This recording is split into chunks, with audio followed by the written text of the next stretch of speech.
मुखाविदः गुरुश्च मध्वनामा मे वरदोऽस्तु निरन्तरम् आपादमौलिपर्यन्तं गुरूणाम् आकृतिं स्मरेत् तेन विघ्नाः प्रणश्यन्ति सिद्ध्यन्ति च मनोरथाः। नारायणाय परिपूर्णगुणार्णवाय विश्वोदयस्थितिलयोन्नियतिप्रदाय ज्ञानप्रदाय विबुधासुरसौख्यदुःखसत्कारणाय वितताय नमो नमस्ते। नारायणं सुरगुरुं जगदेकनाथं भक्तप्रियं सकललोकनमस्कृतं च त्रैगुण्यवर्जितमजं विभुमद्यमीशं वन्दे भवघ्नममरासुरसिद्धवन्द्यम् द्वैपायनोष्टपुटनिःसृतमप्रमेयम् पुण्यं पवित्रमतपापहरं शिवं च यो भारतं समधिगच्छति वाच्यमानं किं तस्य पुष्करजलैः अभिषेचनेन जयति पराशरसूनुः सत्यवती हृदयनन्दनो व्यासः यस्यास्य कमलगलितं वाङ्मयममृतं जगत्पिबति योगोशतं कनकशृङ्गमयं ददाति विप्राय वेदविदुषे बहुविश्रुताय पुण्यं च भारतकथा शृणुयाच्च नित्यं तुल्यं फलं भवति तस्य च तस्य चैव नारायणं नमस्कृत्य नरं चैव नरोत्तमं देवीं सरस्वतीं व्यासं ततो जयमुदीरयेत्। स्वस्यस्तु अशेषसतां सन्मङ्गलानि भवन्तु। सम्यक् श्लोकैकश्रवणपठनमात्रेण वक्तुश्च श्रोतॄणां निखिलकलिकृतकल्मषापनोदनपटुतरे धर्माद्यखिलपुरुषार्थप्रदे श्रीमन्महाभारतखिलभागे हरिवंशमहापुराणे अद्य कथा प्रारम्भे सति किञ्चित् पूर्वकथानुवादः। श्री गुरुभ्यो नमः। हरि ओम्। सूर्यವಂಶ ಅತ್ಯಂತ ಪವಿತ್ರವಾದ ವಂಶ. ಯಾಕೆ ಅಂದರೆ ಈ ವಂಶದಲ್ಲಿ ಭಗವಂತ ರಾಮರೂಪದಿಂದ ಅವತಾರ ಮಾಡಿದ್ದಾನೆ. ನಿನ್ನೆ ನಾವು ತ್ರಿಶಂಕುವಿನ ಕಥೆಯನ್ನು ನೋಡಿದೆವು. ಅವನ ಮಗನೇ ಸತ್ಯ ಹರಿಶ್ಚಂದ್ರ, ಅವನ ವಂಶದಲ್ಲಿ ಬಂದಿರತಕ್ಕಂಥವರೇ ರೋಹಿತ, ಹರಿತ, ಚಂಪ, ಮರುಕ, ಬಾಹುಕ. ಅವನ ಮಗನೇ ಸಗರ ಚಕ್ರವರ್ತಿ, ಅಂಶುಮಂತ. ಅವರ ವಂಶದಲ್ಲಿ ಬಂದಿರತಕ್ಕಂಥವನೇ ಋತಪರ್ಣಿ. ವಿಶೇಷವಾಗಿ ಅನರಣ್ಯ, ಕಲ್ಮಾಶಪಾದ, ಸುದಾಸ, ಕಲ್ಮಾಶಪಾದ, ಅನರಣ್ಯ, ಸರ್ವಕಾಮ, ಅನಿಮಿತ್ತ, ರಘು, ದಿಲೀಪ, ರಘು, ಅಜ, ದಶರಥ. ಇವರೆಲ್ಲ ದೊಡ್ಡ ದೊಡ್ಡ ಕಥೆಗಳಿದೆ ಇದು ಭಾಗವತದಲ್ಲಿ, ನವಮಸ್ಕಂದದಲ್ಲಿ.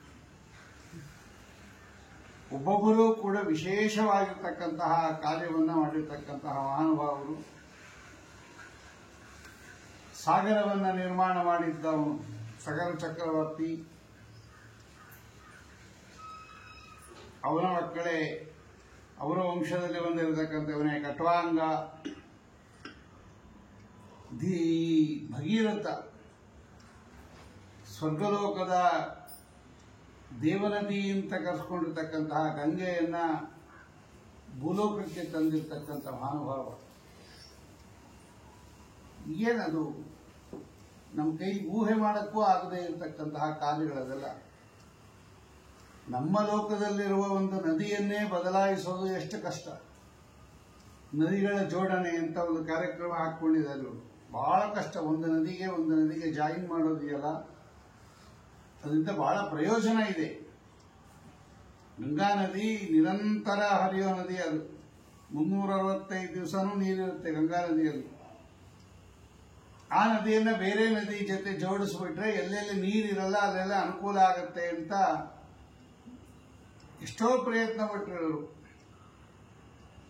ಭೂಲೋಕದಲ್ಲಿ ಹರಿಯುವ ಒಂದು ನದಿಯನ್ನ ಸೇರಿಸಕ್ಕಾಗಲ್ಲ ಅಂದಮೇಲೆ ದೇವಲೋಕದ ನದಿ ಅದು.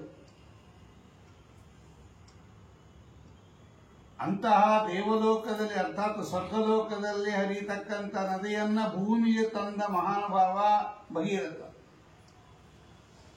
ಅದಕ್ಕೆ ನವಮಸ್ಕಂದವನ್ನ ಕೇಳಿ ಅಂತಾರೆ ಅವರು ಆಚಾರ್ಯರು. ಎಲ್ಲಿಂದ ಬಂತು ಈ ಶಕ್ತಿ ಸಾಮರ್ಥ್ಯಗಳು ಅವ್ರಿಗೆಲ್ಲ? ಅದಕ್ಕೆ ಭಗವಲ್ಲಬ್ಧ ಸಾಮರ್ಥ್ಯವುಳ್ಳವರು, ಭಗವಂತನನ್ನು ಅಷ್ಟು ಅನುಗ್ರಹ ಪಡ್ಕೊಂಡಿರ್ತಾರೆ ಅವರು. ಇವರಿಗೆ ಅನುಗ್ರಹ ಮಾಡಿದ ಇವರಿಗೆ ಇಷ್ಟು ಸಾಮರ್ಥ್ಯ ಇದ್ದಾಗ ಅವನಿಗಿನ್ನ ಎಷ್ಟಿರಬೇಕು ಅನ್ನೋದು ಕೈಮುತ್ಯ ನ್ಯಾಯದಿಂದ ಈ ರಾಜರುಗಳ ಕಥೆಯೆಲ್ಲ ಕೇಳುವಾಗ ಭಗವಂತನ ಮಹಿಮೆಯಲ್ಲೇ ಅದು ಪರ್ಯವಸಾನ ಆಗಬೇಕು ಅಂತ ಶ್ರೀಮದಾಚಾರ್ಯ ಹೇಳುತ್ತಾರೆ. ನಾನು ನಿನ್ನೆ ಹೇಳಿದ್ದೆ, ಯಾರದೇ ಅತಿಶಯ ಕೇಳಿ ಒಬ್ಬ ವ್ಯಕ್ತಿದು ಅದು ಅವನಲ್ಲಿರ್ತಕ್ಕಂಥ ಮಹಿಮಾ ಅಲ್ಲ. ಒಳಗಿರ್ತಕ್ಕಂತಹ ಸ್ವಾಮಿ ಅವನು ಸಕಲ ಗುಣಪರಿಪೂರ್ಣ ಆದ್ದರಿಂದ, ಈಶ್ವರ ಆದ್ದರಿಂದ, ಸರ್ವ ಸಮತ್ವೋಪೇತನಾದ್ದರಿಂದ ಆ ಒಂದು ಗುಣವನ್ನ ವ್ಯಕ್ತಿಯಲ್ಲಿ ಸ್ವಲ್ಪ ಜಾಸ್ತಿ ಅಭಿವ್ಯಕ್ತ ಮಾಡಿರುತ್ತಾನೆ. ಬಲಂ ಬಲವತಾನಸ್ಮಿ ರಸೋಹಂ ಅಪ್ಸು ಕೌಂತೇಯ, ಇದೆಲ್ಲ ಭಗವದ್ಗೀತೆಯಲ್ಲಿ ಭಗವಂತ ಹೇಳುತ್ತಾನೆ. ಈ ಅಭ್ಯಾಸವನ್ನ ಯಾರು ಮಾಡ್ಕೋತಾರಲ್ಲ ಇವ್ರಿಗೆ ಬಹಳ ಪುಣ್ಯ. ಇವರಿಗೆ ಒಂದೊಂದು ವಿಚಿತ್ರ ಪದಾರ್ಥಗಳನ್ನು ನೋಡಿದಾಗ, ಕೇಳಿದಾಗ, ತಿಂದಾಗ, ಆಲಿಸಿದಾಗ, ವಾಸನೆ ನೋಡಿದಾಗ, ಅನುಭವಕ್ಕೆ ಬಂದಾಗ ಅಲ್ಲೆಲ್ಲ ಭಗವಂತನನ್ನ ಚಿಂತನೆ ಮಾಡಿ ಯದ್ಯದ್ ವಿಭೂತಿ ವತ್ಸತ್ವಂ ತತ್ವತೋರ್ಜಿತಮೇವ. ಸ್ವಾಮಿ ಹೇಳ್ತಾನೆ ಆ ಮಾತನ್ನ ಭಗವದ್ಗೀತೆಯ 10ನೇ ಅಧ್ಯಾಯದಲ್ಲಿ. ಅರ್ಜುನ, ಯಾವ ಒಬ್ಬ ವ್ಯಕ್ತಿಯಲ್ಲಿ ವಿಶೇಷವಾಗಿ ನಿನಗೆ ಒಂದು ಸಾಮರ್ಥ್ಯ ಕಂಡು ಬರುತ್ತೋ ಅಲ್ಲಿ ನಾನು ಇರ್ತೀನಿ ಅಂತ ತಿಳ್ಕೊಂಬಿಡು. ನನ್ನ ಸನ್ನಿಧಾನ ಇಲ್ಲದೇನೆ ಒಬ್ಬ ಜೀವರಾಶಿಗೆ ವಿಶೇಷ ಸಾಮರ್ಥ್ಯ ಬರಕ್ಕೆ ಸಾಧ್ಯ ಇಲ್ಲ. ಎಲ್ಲ ರಾಜರುಗಳಲ್ಲಿ ನೋಡ್ರಿ ಭಗವಂತನ ವಿಶೇಷ ಸನ್ನಿಧಾನ ಇದೆ. ಅಂತಹ ದಿವ್ಯವಾದ ಸೂರ್ಯವಂಶದಲ್ಲಿ ರಾಮದೇವರು ಸಾಕ್ಷಾತ್ ನಮ್ಮ ಸ್ವಾಮಿ. ಭೂಷಾರತ್ನಂ ಭುವನವಲಯಸ್ಯಾಖಿಲಾಶ್ಚರ್ಯರತ್ನಂ ಲೀಲಾರತ್ನಂ ಜಲಧಿದುಹಿತುರ್ದೇವತಾ ಮೌಲಿರತ್ನಂ ಚಿಂತಾರತ್ನಂ ಜಗತಿ ಭಜತಾಂ ಸತ್ಸರೋಜದ್ಯುರತ್ನಂ ಕೌಸಲ್ಯಾಯಾಃ ಲಸತು ಮಮ ಹೃನ್ಮಂಡಲೇ ಪುತ್ರರತ್ನಂ. ದಶರಥ ಕೌಸಲ್ಯನ್ನು ನಿಮಿತ್ತ ಮಾಡಿಕೊಂಡು ಸ್ವಾಮಿ ರಾಮರೂಪದಿಂದ ಭೂಮಿಯಲ್ಲಿ ಅವತಾರ ಮಾಡತಕ್ಕಂತಹ ಪರಮ ಮಂಗಳವಾದ ವಂಶ ಸೂರ್ಯವಂಶ. ರಾಮದೇವರಿಗೆ 2 ಮಕ್ಕಳು, ಕುಶ ಲವ. ಕುಶ ದೊಡ್ಡವನು, ಆಮೇಲೆ ಹೇಳುವಾಗ ಲವಕುಶ ಅಂದ್ರೂ ಕೂಡ ಕುಶ ದೊಡ್ಡವನಾದ್ದರಿಂದ ಕುಶನ ವಂಶ ಮುಂದೆ ಬರೀತದ್ದು. ಕುಶ, ಅತಿಥಿ, ನಿಷದ, ನಲ, ನಭ, ಪುಂಡರೀಕ, ಪ್ರೇಮಧರ್ವ, ದೇವಾನೀಕ, ಸುಧನ್ವ, ಅನಲ, ಉಕ್ತ, ವಜ್ರನಾಭ, ಬೃಹದ್ಬಲ ಇವೆಲ್ಲ ಇಕ್ಷ್ವಾಕು ವಂಶದ ಮಹಾನುಭಾವ. ಇಕ್ಷ್ವಾಕು ವೈವಸ್ವತಮನುವಿನ ಜ್ಯೇಷ್ಠ ಪುತ್ರ. ಅಂತಹ ಉತ್ಕೃಷ್ಟವಾಗಿರ್ತಕ್ಕಂತಹ ಸೂರ್ಯವಂಶವನ್ನು ವರ್ಣನೆ ಮಾಡಿದ ಮೇಲೆ ಹರಿವಂಶದಲ್ಲಿ ಶ್ರಾದ್ದಕಲ್ಪ ಇದನ್ನು ವಿಶೇಷವಾಗಿ ವರ್ಣನೆ ಮಾಡಿದ್ದಾರೆ. ಇದನ್ನು ತಿಳ್ಕೋಬೇಕು. ನಾವೆಲ್ಲ ತಂದೆ ತಾಯಿಗಳು ಗತಿಸಿದ ಮೇಲೆ ಅವಶ್ಯಕವಾಗಿ ಮಾಡಬೇಕಾಗಿರ್ತಕ್ಕಂತಹ ಕರ್ತವ್ಯ ಶ್ರಾದ್ದ.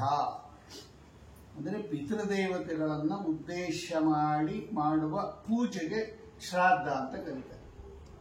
ಅದೇನು ಅಪವಿತ್ರ ಅಂತ ತಿಳ್ಕೋಬೇಡ್ರಿ, ಅಮಂಗಳ ಅಂತ ತಿಳ್ಕೋಬೇಡ್ರಿ.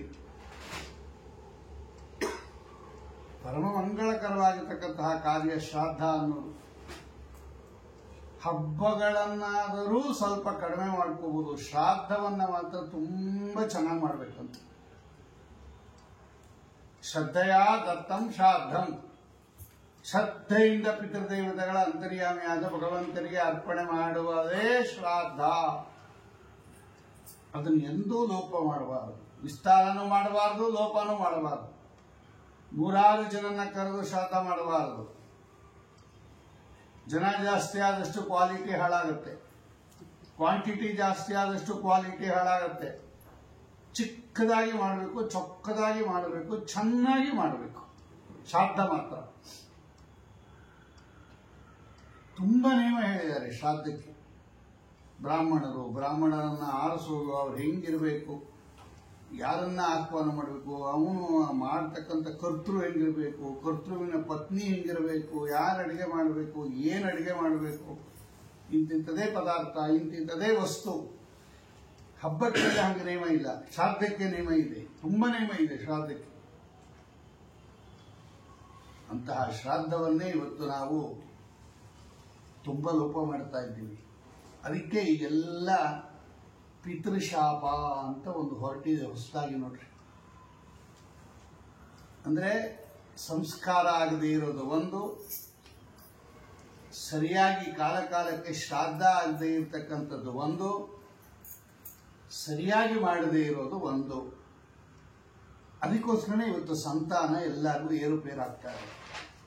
ಈಗ ನಾನು ಜಾತಕ ತಗೊಂಡು ತೋರಿಸಿ, ನಿಮ್ಮ ವಂಶದಲ್ಲಿ ಯಾರಿಗೋ ಶ್ರಾದ್ದ ಸರಿಯಾಗಿಲ್ಲ, ಯಾರಿಗೋ ಸಂಸ್ಕಾರ ಸರಿಯಾಗಿಲ್ಲ, ಅವರು ಶಾಪ ಹಾಕಿದ್ದಾರೆ, ತನ್ನಿಮಿತ್ತಕವಾಗಿ ನಿಮಗೆ ಸಂತಾನಾದಿಗಳಿಲ್ಲ, ಅಥವಾ ಸಂತಾನ ಆದರೂ ಕೂಡ ಈ ಹುಚ್ಚು ಮಕ್ಕಳು ಹುಟ್ಟೋದು, ಅಂಗಹೀನ ಮಕ್ಕಳು ಹುಟ್ಟೋದು, ಸ್ವಲ್ಪ ಕಾಲ ಇದ್ದು ಮರಣ ಹೊಂದೋ ಮಕ್ಕಳು ಹುಟ್ಟೋದು, ಎಲ್ಲ ಒಟ್ಟಿನಲ್ಲಿ ಅವ್ಯವಸ್ಥೆ ಆಗೋದು, ಪಿತೃಶಾಪ ಅಥವಾ ಲಗ್ನನೇ ಆಗದೆ ಇರೋದು. ಈಗ ಆಮೇಲೆ ಗೋಕರ್ಣಕ್ಕೆ ಹೋಗಿ ಅದನ್ನೆಲ್ಲ ಈಗಾದರೂ ಮಾಡ್ಕೊಂಬನ್ನಿ ಅಂತೇಳಿ ಶ್ರೀರಂಗಪಟ್ಟಣಕ್ಕೆ ಹೋಗಿ, ಗೋಕರ್ಣಕ್ಕೆ ಹೋಗಿ, ಶ್ರೀರಂಗಕ್ಕೆ ಹೋಗಿ, ಮತ್ತೊಮ್ಮೆ ಅದಕ್ಕೆ ವಿಧಿವಿಧಾನಗಳನ್ನು ಅನುಸರಿಸಿ ಬೇಕಾದಷ್ಟು ಜನ ಮಾಡ್ಕೊಂಬರ್ತಾರೆ. ಈಗ ಅದರ ಬದಲು ಕಾಲಕಾಲಕ್ಕೆ ತಂದೆ ತಾಯಿಗಳ ಗತಿಸಿದ ಮೇಲೆ ಜೀವತೋ ವಾಕ್ಯಕರಣಾತ್ ಪ್ರತ್ಯಬ್ಧಂ ಭೂರಿಭೋಜನಾತ್ ಗಯಾಯಾಂ ಪಿಂಡದಾನಾಚ್ಚ ತ್ರಿವಿಹಿ ಪತ್ರಸ್ಯ ಪುತ್ರತಾ. ಶಾಸ್ತ್ರದಲ್ಲಿ ಒಬ್ಬ ಮಗನನ್ನ ಪುತ್ರ ಅಂತ ಕರೆಯೋದು ಯಾವಾಗ? ಈ 3 ಮಾಡಿದ್ರೆ ಅವನಿಗೆ ಪುತ್ರ ಅಂತ ಕರೆಸ್ಕೊತಾರಂತೆ. ಜೀವತೋ ವಾಕ್ಯಕರಣ, ತಂದೆ ತಾಯಿಗಳ ಬದುಕಿರೋ ತನಕ ಅವರ ಮಾತು ನಡೆಸಬೇಕು ನೋಡ್ರಿ. ಮಕ್ಕಳಿಗೆ ಅದಕ್ಕಿಂತ ದೊಡ್ಡದು ಇಲ್ಲವೇ ಇಲ್ಲ. ನ ಪುತ್ರ ಮಿತ್ರೋ ರವನಂ ವಿನಾ ಶುಭಂ, ಸುಮಧ್ವಜ ಹೇಳುತ್ತೆ, ಮದ್ದಿಗೆ ಭಟ್ರು ಹೇಳ್ತಾರೆ.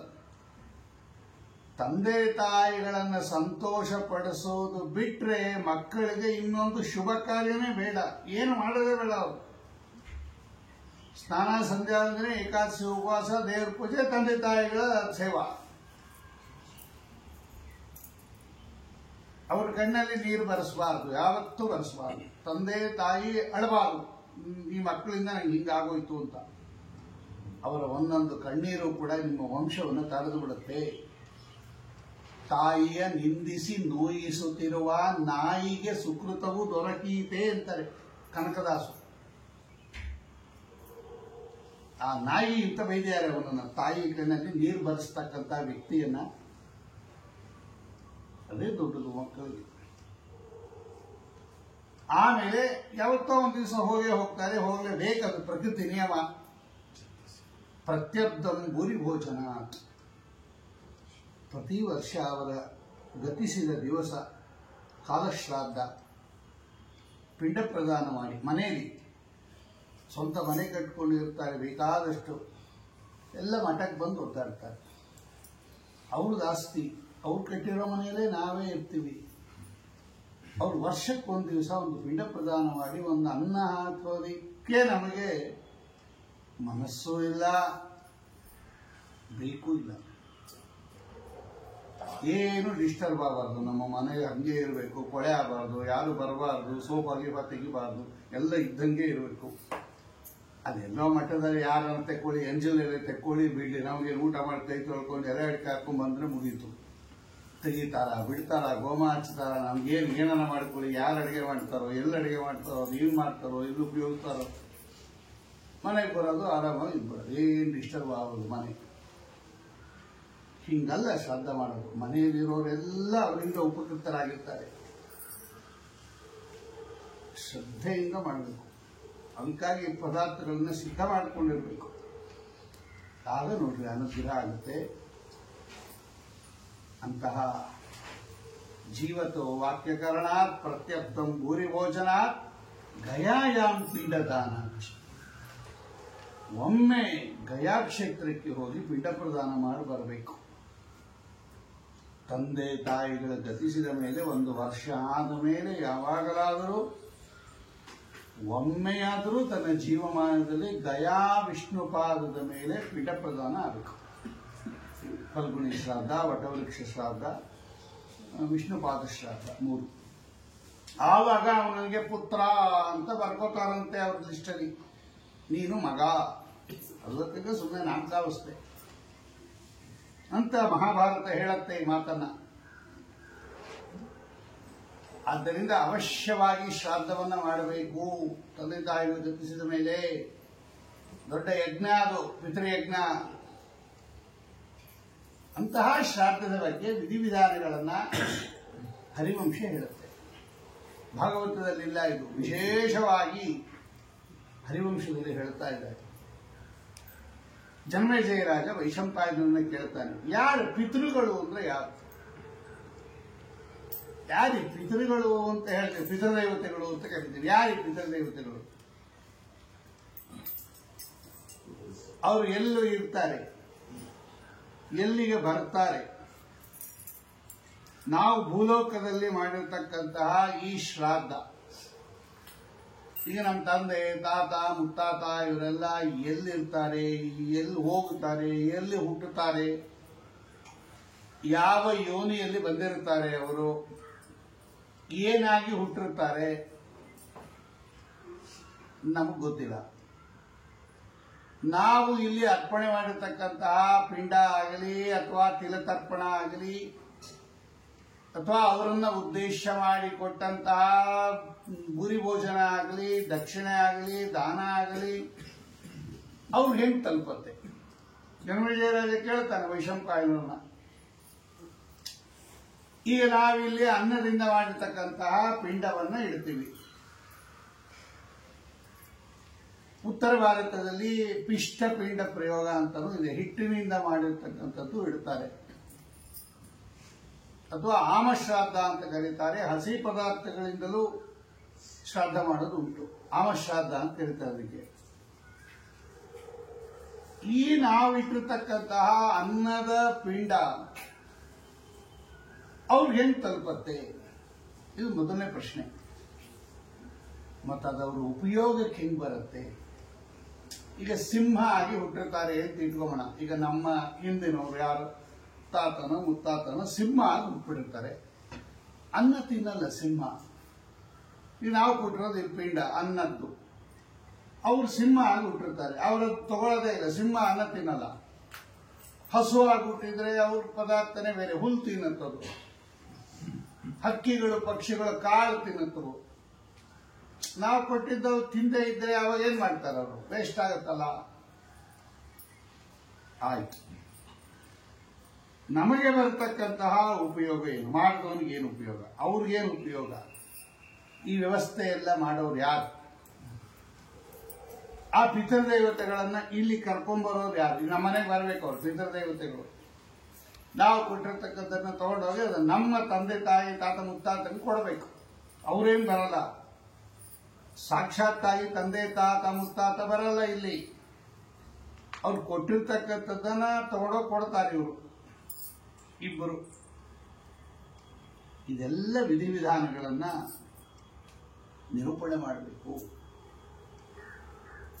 ಇದು ಗೊತ್ತಿಲ್ಲದೆ ಇದ್ರೆ ಶ್ರಾದ್ದ ಮಾಡಿ ಪ್ರಯೋಜನ ಇಲ್ಲ. ಏಕೆಂದರೆ ಶ್ರಾದ್ದದ ಮೇಲೆ ತುಂಬಾ ಎಲ್ಲ ಆಕ್ಷೇಪ ಮಾಡ್ತಾರೆ ಜನಗಳು. ಎಲ್ಲೋ ಇರ್ತಾರೆ ಅವರು, ನೀವು ಇಲ್ಲಿ ಪಿಂಡ ಪ್ರದಾನ ಮಾಡಿದ್ರೆ ಅವ್ರು ಹೋಗೋದು ಹೆಂಗೆ ಅಂತ ಅವ್ರದ್ದು ಪ್ರಶ್ನೆ. ಅದಕ್ಕೆಲ್ಲ ಹರಿವಂಶ ಸುಂದರವಾದ ಉತ್ತರವನ್ನು ಕೊಡ್ತಾ ಇದೆ. ಯಾರಾದರೂ ಪೂರ್ವ ಪಕ್ಷ ಮಾಡಿದ್ರೆ ನಮಗೆ ಗೊತ್ತಿದ್ರೆ ನಾವು ಅವ್ರಿಗೆ ಉತ್ತರ ಹೇಳ್ಬೋದು. ನಮಗೆ ಗೊತ್ತಿಲ್ಲ, ಮೊದಲು ಏನೋ ಮಾಡ್ತೀವಿ ಅದನ್ನು ನಮಗೂ ಗೊತ್ತಿಲ್ಲ, ಹಂಗೂ ಮಾಡಬಾರ್ದು. ಇದು ಅಂಧಶ್ರದ್ಧೆ ಅಂತ ಕರೀತಾರೆ. ತಿಳುವಳಿಕೆಯಿಂದ ಮಾಡಬೇಕು ಯಾವತ್ತೂ ಕೂಡ. ಇದನ್ನೆಲ್ಲ ಜನಮೇಜಯ ರಾಜ ವೈಶಂಪಾಯನರನ್ನು ಕೇಳ್ತಾನೆ. ಇದಕ್ಕೆ ಶ್ರಾದ್ದ ಕಲ್ಪ ಅಂತ ಹರಿವಂಶದಲ್ಲಿ ಬಹಳ ವಿಶೇಷವಾಗಿ ಇದನ್ನು ನಿರೂಪಣೆ ಮಾಡ್ತಾರೆ. ಸಂತಾನಾಭಿವೃದ್ಧಿಗೂ ಪಿತೃಕಾರ್ಯಕ್ಕೂ ಬಹಳ ಸಂಬಂಧ ಇದೆ. ನಾನು ಮೊದಲೇ ಹೇಳಿದ್ದೆ, ಪಿತೃದೇವತೆಗಳ ಆಶೀರ್ವಾದ ಆದ್ರೇನೆ ವಂಶಾಭಿವೃದ್ಧಿ ಆಗೋದು. ಅವರು ಬಂದು ಹರಸ್ಬಿಟ್ಟು ಹೋಗ್ತಾರಂತೆ, ನಿಮ್ಮ ವಂಶ ಬೆಳೀಲಿ, ಅವರ ಅನುಗ್ರಹ ಆಗಬೇಕು, ಪಿತೃದೇವತೆಗಳ ಅನುಗ್ರಹ ಆಗಬೇಕು. ಆ ಕಾರಣದಿಂದಲಾದರೂ ಶ್ರಾದ್ದವನ್ನ ಮನೆಯಲ್ಲಿ ಮಾಡಬೇಕು. ಅವ್ರು ನೀವು ಮಠಕ್ಕೆ ಬಂದ್ಬಿಡಿ, ಶಾಕಾಂಬರಿ ಮಠಕ್ಕೆ ಅಂತ ಪಿತೃದೇವತೆಗಳಿಗೆ ಎಲ್ಲ ಆಹ್ವಾನ ಕೊಟ್ಬಿಟ್ರೆ ಅಲ್ಲಿ ಏನ್ ಮಂತ್ರ ಹೇಳುತ್ತೆ ಗೊತ್ತಾ? ಪಿಂಡಸ್ಥಾನೆ ಶಾಂತಿರಸ್ತು, ತುಷ್ಟಿರಸ್ತು, ವೃದ್ಧಿರಸ್ತು, ಅಭಿವೃದ್ಧಿರಸ್ತು. ಎಲ್ಲಿ ಪಿಂಡ ಇಟ್ಟಿರ್ತೀರ ಆ ಜಾಗ ಅಭಿವೃದ್ಧಿ ಆಗಲಿ, ವಂಶಾಭಿವೃದ್ಧಿ ಆಗಲಿ ಅಂತ. ಈಗ ಮಠದಲ್ಲಿ ಇಟ್ಟಿದ್ದೀವಿ, ಅದಕ್ಕೆ ಒಂದೊಂದು ಫ್ಲೋರೇ ಕಟ್ಕೊಂಡು ಹೋಗ್ತಾರೆ. ಅಭಿವೃದ್ಧಿರಸ್ತು, ಅಲ್ಲಿ ಎಲ್ಲರಿಗೂ ಒಂದು ಅಭಿವೃದ್ಧಿರಸ್ತು, ಅಭಿವೃದ್ಧಿರಸ್ತು, ವೃದ್ಧಿರಸ್ತು, ವೃದ್ಧಿರಸ್ತು. ಒಂದೊಂದು ವರ್ಷಕ್ಕೆ ಒಂದೊಂದು ಫ್ಲೋರ್ ಕಟ್ಕೊಂಡು ಹೋಗ್ತಾರೆ. ಎಲ್ಲ ಆಶೀರ್ವಾದ ಮಾಡ್ಬಿಡ್ತಾರೆ. ನಿಮ್ಮ ಮನೆ ಹಿಂಗೆ ಇರುತ್ತೆ. ಇದು ನಾವು ಮಾಡ್ತಾ ಇರೋದು ಹಿಂಗೇನೆ. ಅದಕ್ಕೆ ಹಾಗೆ ವೈಶಂಪಾಯನರು ಹೇಳ್ತಾರೆ, ಹೇಳ್ತೀನಿ ಜನಮೇಜಯ. ಇದನ್ನ ಧರ್ಮರಾಜ ಕೇಳ್ದ ಭೀಷ್ಮಾಚಾರ್ಯರನ್ನ ಒಮ್ಮೆ ಇದೇ ಪ್ರಶ್ನೆ. ಮಹಾಭಾರತದ್ದೇ ಕಥೆ ಹೇಳ್ತಾರವರು. ಧರ್ಮರಾಜ ಭೀಷ್ಮಾಚಾರ್ಯರನ್ನ ಕೇಳ್ತಾನೆ. ಶರತಲ್ಪದಲ್ಲಿ ಪೋಷಿರ್ತಕ್ಕಂತಹ ಭೀಷ್ಮಾಚಾರ್ಯರನ್ನ ಧರ್ಮರಾಜ ಈ ಶ್ರಾದ್ದದ ಬಗ್ಗೆ, ಪಿತೃಗಳ ಬಗ್ಗೆ ನನಗೆ ಹೇಳ್ರಿ ಅಂತ ಕೇಳಿದಾಗ ಏನು ಭೀಷ್ಮಾಚಾರ್ಯರು ಧರ್ಮರಾಜನಿಗೆ ಹೇಳಿದ್ರು ಅದನ್ನೇ ನಾನು ನಿಂಗೆ ಹೇಳ್ತೀನಿ ಅಂತ ಹೇಳಿ ಆಗ ಅದನ್ನು ಹೇಳುತ್ತಾರೆ. ಸ್ವರ್ಗಸ್ಥಃ ಪಿತರೋ ಯೇ ಚ ದೇವಾನಾಮಪಿ ದೇವತಾಃ ಇತಿ ವೇದವಿದಾಃ ಪ್ರಾಹುಃ ಏತದ್ ಇಚ್ಛಾಮಿ ವೇದಿತುಂ ಅಂತ ಕೇಳ್ತಾನು. ನಂಗೆ ಹೇಳ್ರಿ ಅಂದಾಗ ಭೀಷ್ಮಾಚಾರ್ಯರು ಧರ್ಮರಾಜನಿಗೆ ಹೇಳ್ತಾರೆ, ಧರ್ಮರಾಜ, ನಮ್ಮ ತಂದೆ ಶಂತನು ಚಕ್ರವರ್ತಿ ಮರಣ ಹೊಂದಿದ ಮೇಲೆ ನಾನು ಒಂದು ದಿವಸ ಶ್ರಾದ್ದ ಮಾಡ್ತಾ ಇದ್ದೆ. ಅವ್ರು ಹೇಳ್ತಾರೆ, ಭೀಷ್ಮಾಚಾರ್ಯ ತನ್ನ ಕಥೆ ಹೇಳುತ್ತಾರೆ. ಎಲ್ಲ ಮುಗಿದ ಮೇಲೆ ಪಿಂಡ ಪ್ರದಾನದ ಸಮಯ ಬಂತು. ಬ್ರಾಹ್ಮಣ ಭೋಜನ ಕಾಲೇ ತಿಲೋದಕ ಪಿಂಡ ಪ್ರದಾನಾನಿ ಕರಿಷ್ಯೆ. ಅವ್ರು ಊಟ ಮಾಡ್ತಾ ಇರಬೇಕು. ಇಬ್ಬರು ಬ್ರಾಹ್ಮಣರು, ವಿಶ್ವೇ ದೇವತೆಗಳು ಅಂತ ಒಬ್ರು, ಪಿತೃದೇವತೆಗಳು ಅಂತ ಒಬ್ರು. ಆ ವಿಶ್ವೇ ದೇವತೆಗಳನ್ನ ಮುಂದೆ ಮಾಡಿಕೊಂಡು ಆ ಪಿತೃದೇವತೆಗಳು ನಮ್ಮ ಮನೆಗೆ ಬಂದಿರ್ತಾರೆ. ಇವರು ತೋರಿಸ್ತಾರೆ, ಅವ್ರು ಹಿಂದೆ ಬಂದಿರ್ತಾರೆ. ಅದಕ್ಕೆ ಇಬ್ಬರು ಬ್ರಾಹ್ಮಣರು. ಅವರಿಬ್ಬರು ವಿಶ್ವೇ ದೇವತೆಗಳು ಇಬ್ಬರವರು. ಅದಕ್ಕೆ ಬ್ರಾಹ್ಮಣರನ್ನ 3 ಜನನ ಕರೆದಿರ್ತಾರೆ. ಇವರಿಬ್ರು, ಅವರೊಬ್ರು. ಇವ್ರನ್ನ ಪೂರ್ವ ದಿಕ್ಕಿಗೆ ಕೂಡಿಸಿರ್ತಾರೆ, ಅವರನ್ನ ದಕ್ಷಿಣ ದಿಕ್ಕಿಗೆ ಕೂಡಿಸಿರ್ತಾರೆ. ಹಿಂಗೆ ಕ್ರಮ ಯಾವತ್ತೂ ಕೂಡ. 3 ಜನ ಬ್ರಾಹ್ಮಣರಿಗೆ ಹೇಳಬೇಕು. ಕನಿಷ್ಠ ಪಕ್ಷ ಬ್ರಾಹ್ಮಣರಿಗೆ ಊಟಕ್ಕೆ ಹೇಳುವಾಗ ವಿಶ್ವೇ ದೇವತೆಗಳ ಸ್ಥಾನದಲ್ಲಿ ಇಬ್ರು, ಪಿತೃದೇವತೆಗಳ ಸ್ಥಾನದಲ್ಲಿ ಒಬ್ರು. ಆ ಇಬ್ಬರು ವಿಶ್ವೇ ದೇವತೆಗಳನ್ನ ಮುಂದೆ ಮಾಡಿಕೊಂಡು ಈ ಪಿತೃದೇವತೆಗಳು ನಮ್ಮ ಮನೆಗೆ ಬಂದಿರ್ತಾರೆ. ಇವರು ಅವ್ರ ದಾರಿ ತೋರಿಸ್ತಾರೆ. ವಿಶ್ವೇ ದೇವತೆಗಳು, ಬನ್ನಿ ಈ ಮನೆಗೆ ಹೋಗೋಣ, ಇವತ್ತು ಇಲ್ಲಿ ಶ್ರಾದ್ದ ಅಂತ. ಅದು ಕಾಲಶ್ರಾದ್ದಕ್ಕೆ ಬೇರೆ ಇರುತ್ತೆ, ಪಕ್ಷಕ್ಕೆ ಬೇರೆ ಇರುತ್ತೆ, ಅಮಾವಾಸ್ಯೆಗೆ ಬೇರೆ ಇರುತ್ತೆ. ಈ ತೀರ್ಥಕ್ಷೇತ್ರಗಳಲ್ಲಿ ಮಾಡುವಾಗ ವಿಶ್ವೇ ದೇವತೆಗಳು ಬೇರೆ ಬೇರೆ ಇರ್ತಾರೆ. ಪುರೂರವಾದ್ರವ ಅಂತ ಕರೀತಾರೆ, ಧೂರಿಲೋಚನ ಅಂತ ಕರೀತಾರೆ. ಅವರೆಲ್ಲ 2 ಅಡಿ, ಇಬ್ಬರು ಬೇರೆ ಬೇರೆ ಇರ್ತಾರೆ, ಇರ್ತವರು ಅಂತ. ಹಾಗೆ ನಾನು ಬ್ರಾಹ್ಮಣರಿಗೆ ಭೋಜನ ಮಾಡಿಸಿ ಪ್ರತ್ಯಕ್ಷ ಕೂಡಿಸಿ ಮಾಡುತ್ತಾರೆ, ಅಥವಾ ದರ್ಬೆ ಬ್ರಾಹ್ಮಣರು ಮಾಡ್ತಾರೆ. ಪಕ್ಷ ಎರಡೂ ಉಂಟು. ನಮ್ಮಲ್ಲೆಲ್ಲ ದರ್ಬೆ ಬ್ರಾಹ್ಮಣರು ದರ್ಬೆಯಲ್ಲಿ ಆವಾಹನೆ ಮಾಡಿ ಅವರಿಗೆ ಕೊಡಬೇಕಾಗ್ತಕ್ಕಂಥದನ್ನ ಬ್ರಾಹ್ಮಣರು ಕೊಟ್ಟಿರ್ತಾರೆ. ಇಲ್ಲ ಅಲ್ಲೇ ಬ್ರಾಹ್ಮಣರನ್ನೇ ಕೂಡಿಸಿ ಊಟ ಮಾಡಿಸಿ ಬೇರೆ ಅಡುಗೆ ಮಾಡಿಸೋದು ಉಂಟು. ಈ ಭೀಷ್ಮಾಚಾರ್ಯರು ಶ್ರಾದ್ದ ಮಾಡುವಾಗ ಇನ್ನೇನು ಪಿಂಡ ಪ್ರದಾನದ ಅವರು ಊಟ ಮಾಡ್ತಾ ಇದ್ದಾಗ ಇವರು ಪಿಂಡ ಪ್ರದಾನ ಮಾಡಬೇಕು. ಅವ್ರಿಗೆಲ್ಲ ಬಡಿಸಿ ಪಾದ ಪ್ರಕ್ಷಾಳನೆ ಮಾಡಿ ಆಸನ ಕೊಟ್ಟು ಅವ್ರಿಗೆಲ್ಲ ಗೋಪ್ಚನ್ನ ಜನವಾರ ಎಲ್ಲ ಕೊಟ್ಟು ಬಿಳಿ ಪಾತ್ರೆಗಳು ದೋತ್ರ ಎಲ್ಲ ಕೊಟ್ಟು ಅವ್ರಿಗೆ ಎಲೆ ಹಾಕಿ ಬಡಿಸಿ, ಪ್ರತ್ಯಕ್ಷವಾಗಿ ಹೆಂಗ್ ಬಡಿಸ್ತೀವೋ ಹಂಗೆ ಎಲ್ಲ ಬಡಿಸಿ ಅವ್ರಿಗೆ ಅಪೋಷಣ ಹಾಕಿ ಕೃಷ್ಣಾರ್ಪಣ ವಸ್ತು ಅಂತ ಹೇಳಿ ಅವ್ರು ಊಟ ಮಾಡ್ತಾ ಇರೋವಾಗ ಪಾರಾಯಣ ಮಾಡಿ ಅವ್ರನ್ನೆಲ್ಲ ಚೆನ್ನಾಗಿ ಕೇಳಿ ಏನ್ ಬೇಕು ಎಲ್ಲ ಕೇಳಿ ಅಪೇಕ್ಷಿತಂ ಯಾಚಿತವ್ಯಂ ತ್ಯಾಜ್ಯಂ ಚೈವ ಅನಪೇಕ್ಷಿತಂ ನಿಧಾನ ಕೂತ್ಕೊಂಡು ಊಟ ಮಾಡಿ ಅಂತೆಲ್ಲ ಉಪಚಾರ ಮಾಡಿ ಅವ್ರು ಊಟ ಮಾಡ್ತಾ ಇರೋವಾಗ ಪಿಂಡ ಪ್ರದಾನ ಮಾಡಬೇಕು. ಬ್ರಾಹ್ಮಣ ಭೋಜನ ಕಾಲಿ ನಾವು ಪಿಂಡ ಪ್ರದಾನ ಮಾಡ್ತೀರಿ ಅಂತ ಹೇಳಿದಾಗ ಮಾಡುವಂತಾರೆ ಅವರು. ಹಾಗೆ ಭೀಷ್ಮಾಚಾರ್ಯರು ಪಿಂಡ ಪ್ರದಾನ ಮಾಡುವ ಸಂದರ್ಭದಲ್ಲಿ ಭೂಮಿಯನ್ನ ಭೇದಿಸಿಕೊಂಡು ಶಂತನು ಚಕ್ರವರ್ತಿ ಮೇಲೆ ಬಂದರು. ಅವರು ಕಾಣಿಸ್ಕೊಳ್ಳಿಲ್ಲ, ಅದೃಶ್ಯರಾಗಿ ಬರೀ ಕೈಯೊಂದು ಮಾತ್ರ ಕಾಣಿಸ್ತಾ ಇದೆ ಭೀಷ್ಮಾಚಾರ್ಯರಿಗೆ. ಪೂರ್ತಿ ವ್ಯಕ್ತಿ ಬಂದಿದ್ದಾರೆ, ಅಷ್ಟು ದೇಹನೂ ಮರೆಯಾಗಿ ಭೂಮಿಯನ್ನ ಭೇದಿಸಿಕೊಂಡು ಅವ್ರು ಬರೀತಾರೆ ನೋಡಿ, ಶ್ರಾದ್ದ ಕಾಲೇ ಮಮ ಪಿತೃ ಮಯಾ ಪಿಂಡ ಸಮುದ್ಯತಃ ತಂ ಪಿತಾಮಹ ಮಮ ಹಸ್ತೇನ ಭಿತ್ವಾ ಭೂಮಿ ಅಯಾಚತ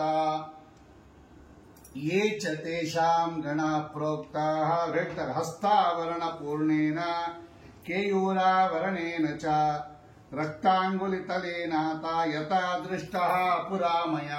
ಭೀಷ್ಮಾಚಾರ್ಯ ಧರ್ಮರಾಜನಿಗೆ ಹೇಳ್ತಾರೆ, ಭೂಮಿಯನ್ನು ಭೇದಿಸಿಕೊಂಡು ಶಂತನು ಚಕ್ರವರ್ತಿ ನಮ್ಮ ತಂದೆ ಬಂದು ಅದೃಶ್ಯರಾಗಿ ಬರೀ ಕೈಯೊಂದು ಕಾಣಿಸ್ಕೊತು, ಕೈ ಚಾಚದ್ರಂತೆ ಅವರು ಭೀಷ್ಮಾಚಾರ್ಯರು. ಯಾರೋ ಶಂತನು ಚಕ್ರವರ್ತಿ ಭೀಷ್ಮ ಈ ಪಿಂಡ ಇನ್ನೇನು ಇಡಬೇಕು, ದರ್ಬೆ ಮೇಲೆ ಇಡಬೇಕು. ನಮ್ಮಲ್ಲಿ ವಿಷ್ಣುಪಾದನು ಇಟ್ಕೋತಾರೆ, ಬೇರೆಯವರೆಲ್ಲ ವಿಷ್ಣುಪಾದ ಇಡಲ್ಲ, ಅವ್ರು ದರ್ಬೆ ಮೇಲೆ ಇಡ್ತಾರೆ. ನಮ್ಮಲ್ಲೂ ಕೆಲವರು ವಿಷ್ಣುಪಾದ ಉಪಯೋಗಿಸಲ್ಲ, ದರ್ಬೆ ಮೇಲೆ ಇಡ್ತಾರೆ, ಕೆಲವರು ವಿಷ್ಣುಪಾದದ ಮೇಲೂ ಇಡುತ್ತಾರೆ. ದರ್ಬೆ ಮೇಲೆ ಇಡಬೇಕು ಅಂತದ್ದು ಶಾಸ್ತ್ರ ಇದೆ, ದರ್ಬೆ ಹಾಕಿರ್ತಾರೆ ಅಲ್ಲಿ, ಅದರ ಮೇಲೆ ಇಡಬೇಕು. ಇನ್ನೇನು ದರ್ಬೆ ಹಾಕ್ಬಿಟ್ಟು ನಾನು ತಂದೆಯ ಹೆಸರನ್ನ ಹೇಳಿ ಗೋತ್ರವನ್ನ ಹೇಳಿ ಅವರಿಗೆ ಈ ಪಿಂಡ ಅಂತ ಇಡೋ ಸಂದರ್ಭದಲ್ಲಿ ಇವರು ಕೈ ಚಾಚಿದಂತೆ ಈ ಶಂತನು ಚಕ್ರವರ್ತಿ. ಭೀಷ್ಮ ನನ್ನ ಕೈಲೇ ಕೊಟ್ಟುಬಿಡು ಪಿಂಡ ಅಂತ ಹೇಳಿದ್ರು, ನನ್ನನ್ನು ಉದ್ದೇಶ ಮಾಡಿ ಕೊಡ್ತಾ ಇದ್ದೆ, ನನ್ನ ಕೈಯಲ್ಲೇ ಕೊಟ್ಟುಬಿಡು. ಆವಾಗ ನಾನು ಆಲೋಚನೆ ಮಾಡಿದೆ, ಧರ್ಮರಾಜ ಸಾಕ್ಷಾತ್ತಾಗಿ ನಮ್ಮ ತಂದೆ ಬಂದು ಕೈ ಚಾಚ್ತಾ ಇದ್ದಾರೆ, ನನ್ನ ಕೈಯಲ್ಲಿ ಪಿಂಡ ಕೊಡು ಅಂತ. ಈಗ ನಾನು ಅವ್ರ ಕೈಯಲ್ಲಿ ಆ ಪಿಂಡವನ್ನು ಕೊಡಬೇಕಾ, ದರ್ಬೆ ಮೇಲೆ ಇಡಬೇಕಾ ಅಂತ ಆಲೋಚನೆ ಮಾಡಿದೆ. ಚೆನ್ನಾಗಿ ಮಹಾಜ್ಞಾನಿಗಳು ಭೀಷ್ಮಾಚಾರ್ಯ 600 ವರ್ಷ ಓದಿದಾರ್ರಿ ಅವರು. ಓದಿರೋದೇ 600 ವರ್ಷ, ಬದುಕಿರೋದಲ್ಲ. ಅವರೇ ಪರಶುರಾಮ ದೇವರ ಹತ್ರ ಓದ್ದೋರವರು, ಪರಮಾತ್ಮನ ಹತ್ರ ಓದ್ದವ್ರಿ ಭೀಷ್ಮಾಚಾರ್ಯರು, ಸಾಮಾನ್ಯರಲ್ಲ. ನಾನು ಆಲೋಚನೆ ಮಾಡಿದೆ, ಶಾಸ್ತ್ರ ನಿಯಮ ಏನಿದೆ ಶಾಸ್ತ್ರಕ್ಕೆ ತಕ್ಕಂತೆ ಆಚರಣೆ ಮಾಡಬೇಕು. ನಮಗೆ ಹೆಂಗ್ ಬೇಕೋ ಹಂಗಲ್ಲ ಆಚರಣೆ ಮಾಡಿ. ತಸ್ಮಾತ್ ಶಾಸ್ತ್ರಂ ಪ್ರಮಾಣಂತೆ ಕಾರ್ಯಾಕಾರ ವ್ಯವಸ್ಥಿತು. ಭಗವಂತ ಭಗವದ್ಗೀತೆ ಹೇಳ್ತಾನೆ, ಶಾಸ್ತ್ರದಲ್ಲಿ ಹೆಂಗ್ ಹೇಳಿದೋ ಹಂಗ್ ಮಾಡ್ಬೇಕು, ನಮ್ಗೆ ಇಷ್ಟ ಬಂದಂಗೆ ಮಾಡೋಂಗಿಲ್ಲ. ಆಲೋಚನೆ ಮಾಡಿ ನಾನು ಹೇಳಿದೆ, ಶಾಸ್ತ್ರದಲ್ಲಿ ದರ್ಬೆ ಮೇಲೆ ಪಿಂಡ ಪ್ರದಾನ ಇಡಬೇಕು ಅಂತಿದೆಯೇ ಹೊರತು ಕೈ ಕೊಡಬೇಕು ಅಂತಿಲ್ಲ ಅಂತ ನಾನು ಆಲೋಚನೆ ಮಾಡಿ ನನ್ನ ತಂದೆ ಹೇಳಿಬಿಟ್ಟೆ. ನಿಮ್ಮನ್ನ ಉದ್ದೇಶ ಮಾಡಿ ಅದು ಪಿಂಡ ಪ್ರದಾನ ಮಾಡೋದಾದ್ರೂ ಕೂಡ ನಿಮ್ ಕೈ ಕೊಡಲ್ಲ, ನಾ ದರ್ಬೆ ಮೇಲೆ ಇಡೋದು ಅಂತ ಹೇಳಿ ದರ್ಬೆ ಮೇಲೆ ಇಟ್ಬಿಟ್ಟೆ. ನಮ್ಮ ತಂದೆ ಕೈ ಕೊಡ್ಲಿಲ್ಲ ಧರ್ಮರಾಜ. ಅಲ್ಲ, ನಿಮ್ ತಂದೆ ಕೈ ಅಂತ ಹೆಂಗ್ ಗೊತ್ತಾಯ್ತು ನಿಮ್ಗೆ ಅಂತ ಕೇಳ್ದ ಅವನು. ಕೈ ಮಾತ್ರ ಬಂತು ಅಂತ ಹೇಳಿದ್ರೆ ಎಲ್ಲಾರ ಕೈಗೂ ಒಂದೇ ತರ ಇರುತ್ತೆ, 5 ಬೆರಳು ಇರುತ್ತೆ. ನಿಮ್ ತಂದೆ ಕೈ ಅಂತ ಹೆಂಗ್ ಗೊತ್ತಾಯ್ತು? ಆಗ ಹೇಳ್ತಾರೆ, ಹಸ್ತಾಭರಣ ಪೂರ್ಯೇಣ ಕೇಯೂರಾಭರಣೇನ ಚ ರಕ್ತಾಂಗುಲಿತಲೇನಾತ ಯಥಾ ದೃಷ್ಟ ಮಹಾಪುರಾಮಯ. ನಮ್ಮ ತಂದೆ ಕೈನ ನೋಡಿದ್ದೆ ಧರ್ಮರಾಜ ನಾನು. ಅದು ಹೆಂಗಿತ್ತು ಅಂತ ಗೊತ್ತು ನನಗೆ. ಕೆಂಪು ಇರಬೇಕದು, ಅಂಗೈ ಅಂಗಾಲೋ ಈ ಭಾಗ ಎಲ್ಲ ಕೆಂಪಗಿರ್ಬೇಕಂತೆ, ಸಹಜವಾಗಿ ಕೆಂಪಗಿರ್ಬೇಕಂತೆ.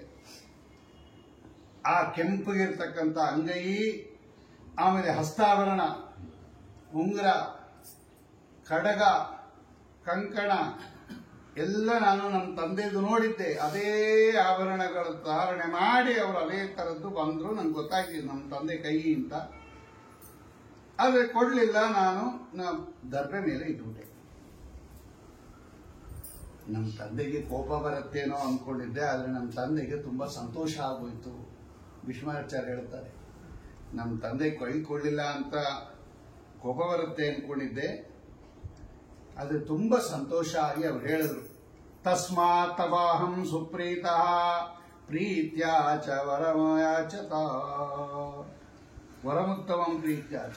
ಬಹಳ ಸಂತೋಷ. ನಿನಗೆ ಎಷ್ಟು ಶ್ರದ್ಧೆ, ಶಾಸ್ತ್ರದ ಮೇಲೆ ಎಷ್ಟು ನಂಬಿಕೆ, ಶಾಸ್ತ್ರೋಕ್ತವಾಗಿ ಕರ್ಮಾಚರಣೆ ಮಾಡಬೇಕು ಅನ್ನೋದ್ರಲ್ಲಿ ಎಷ್ಟು ಇದೆ ನಿಮಗೆ.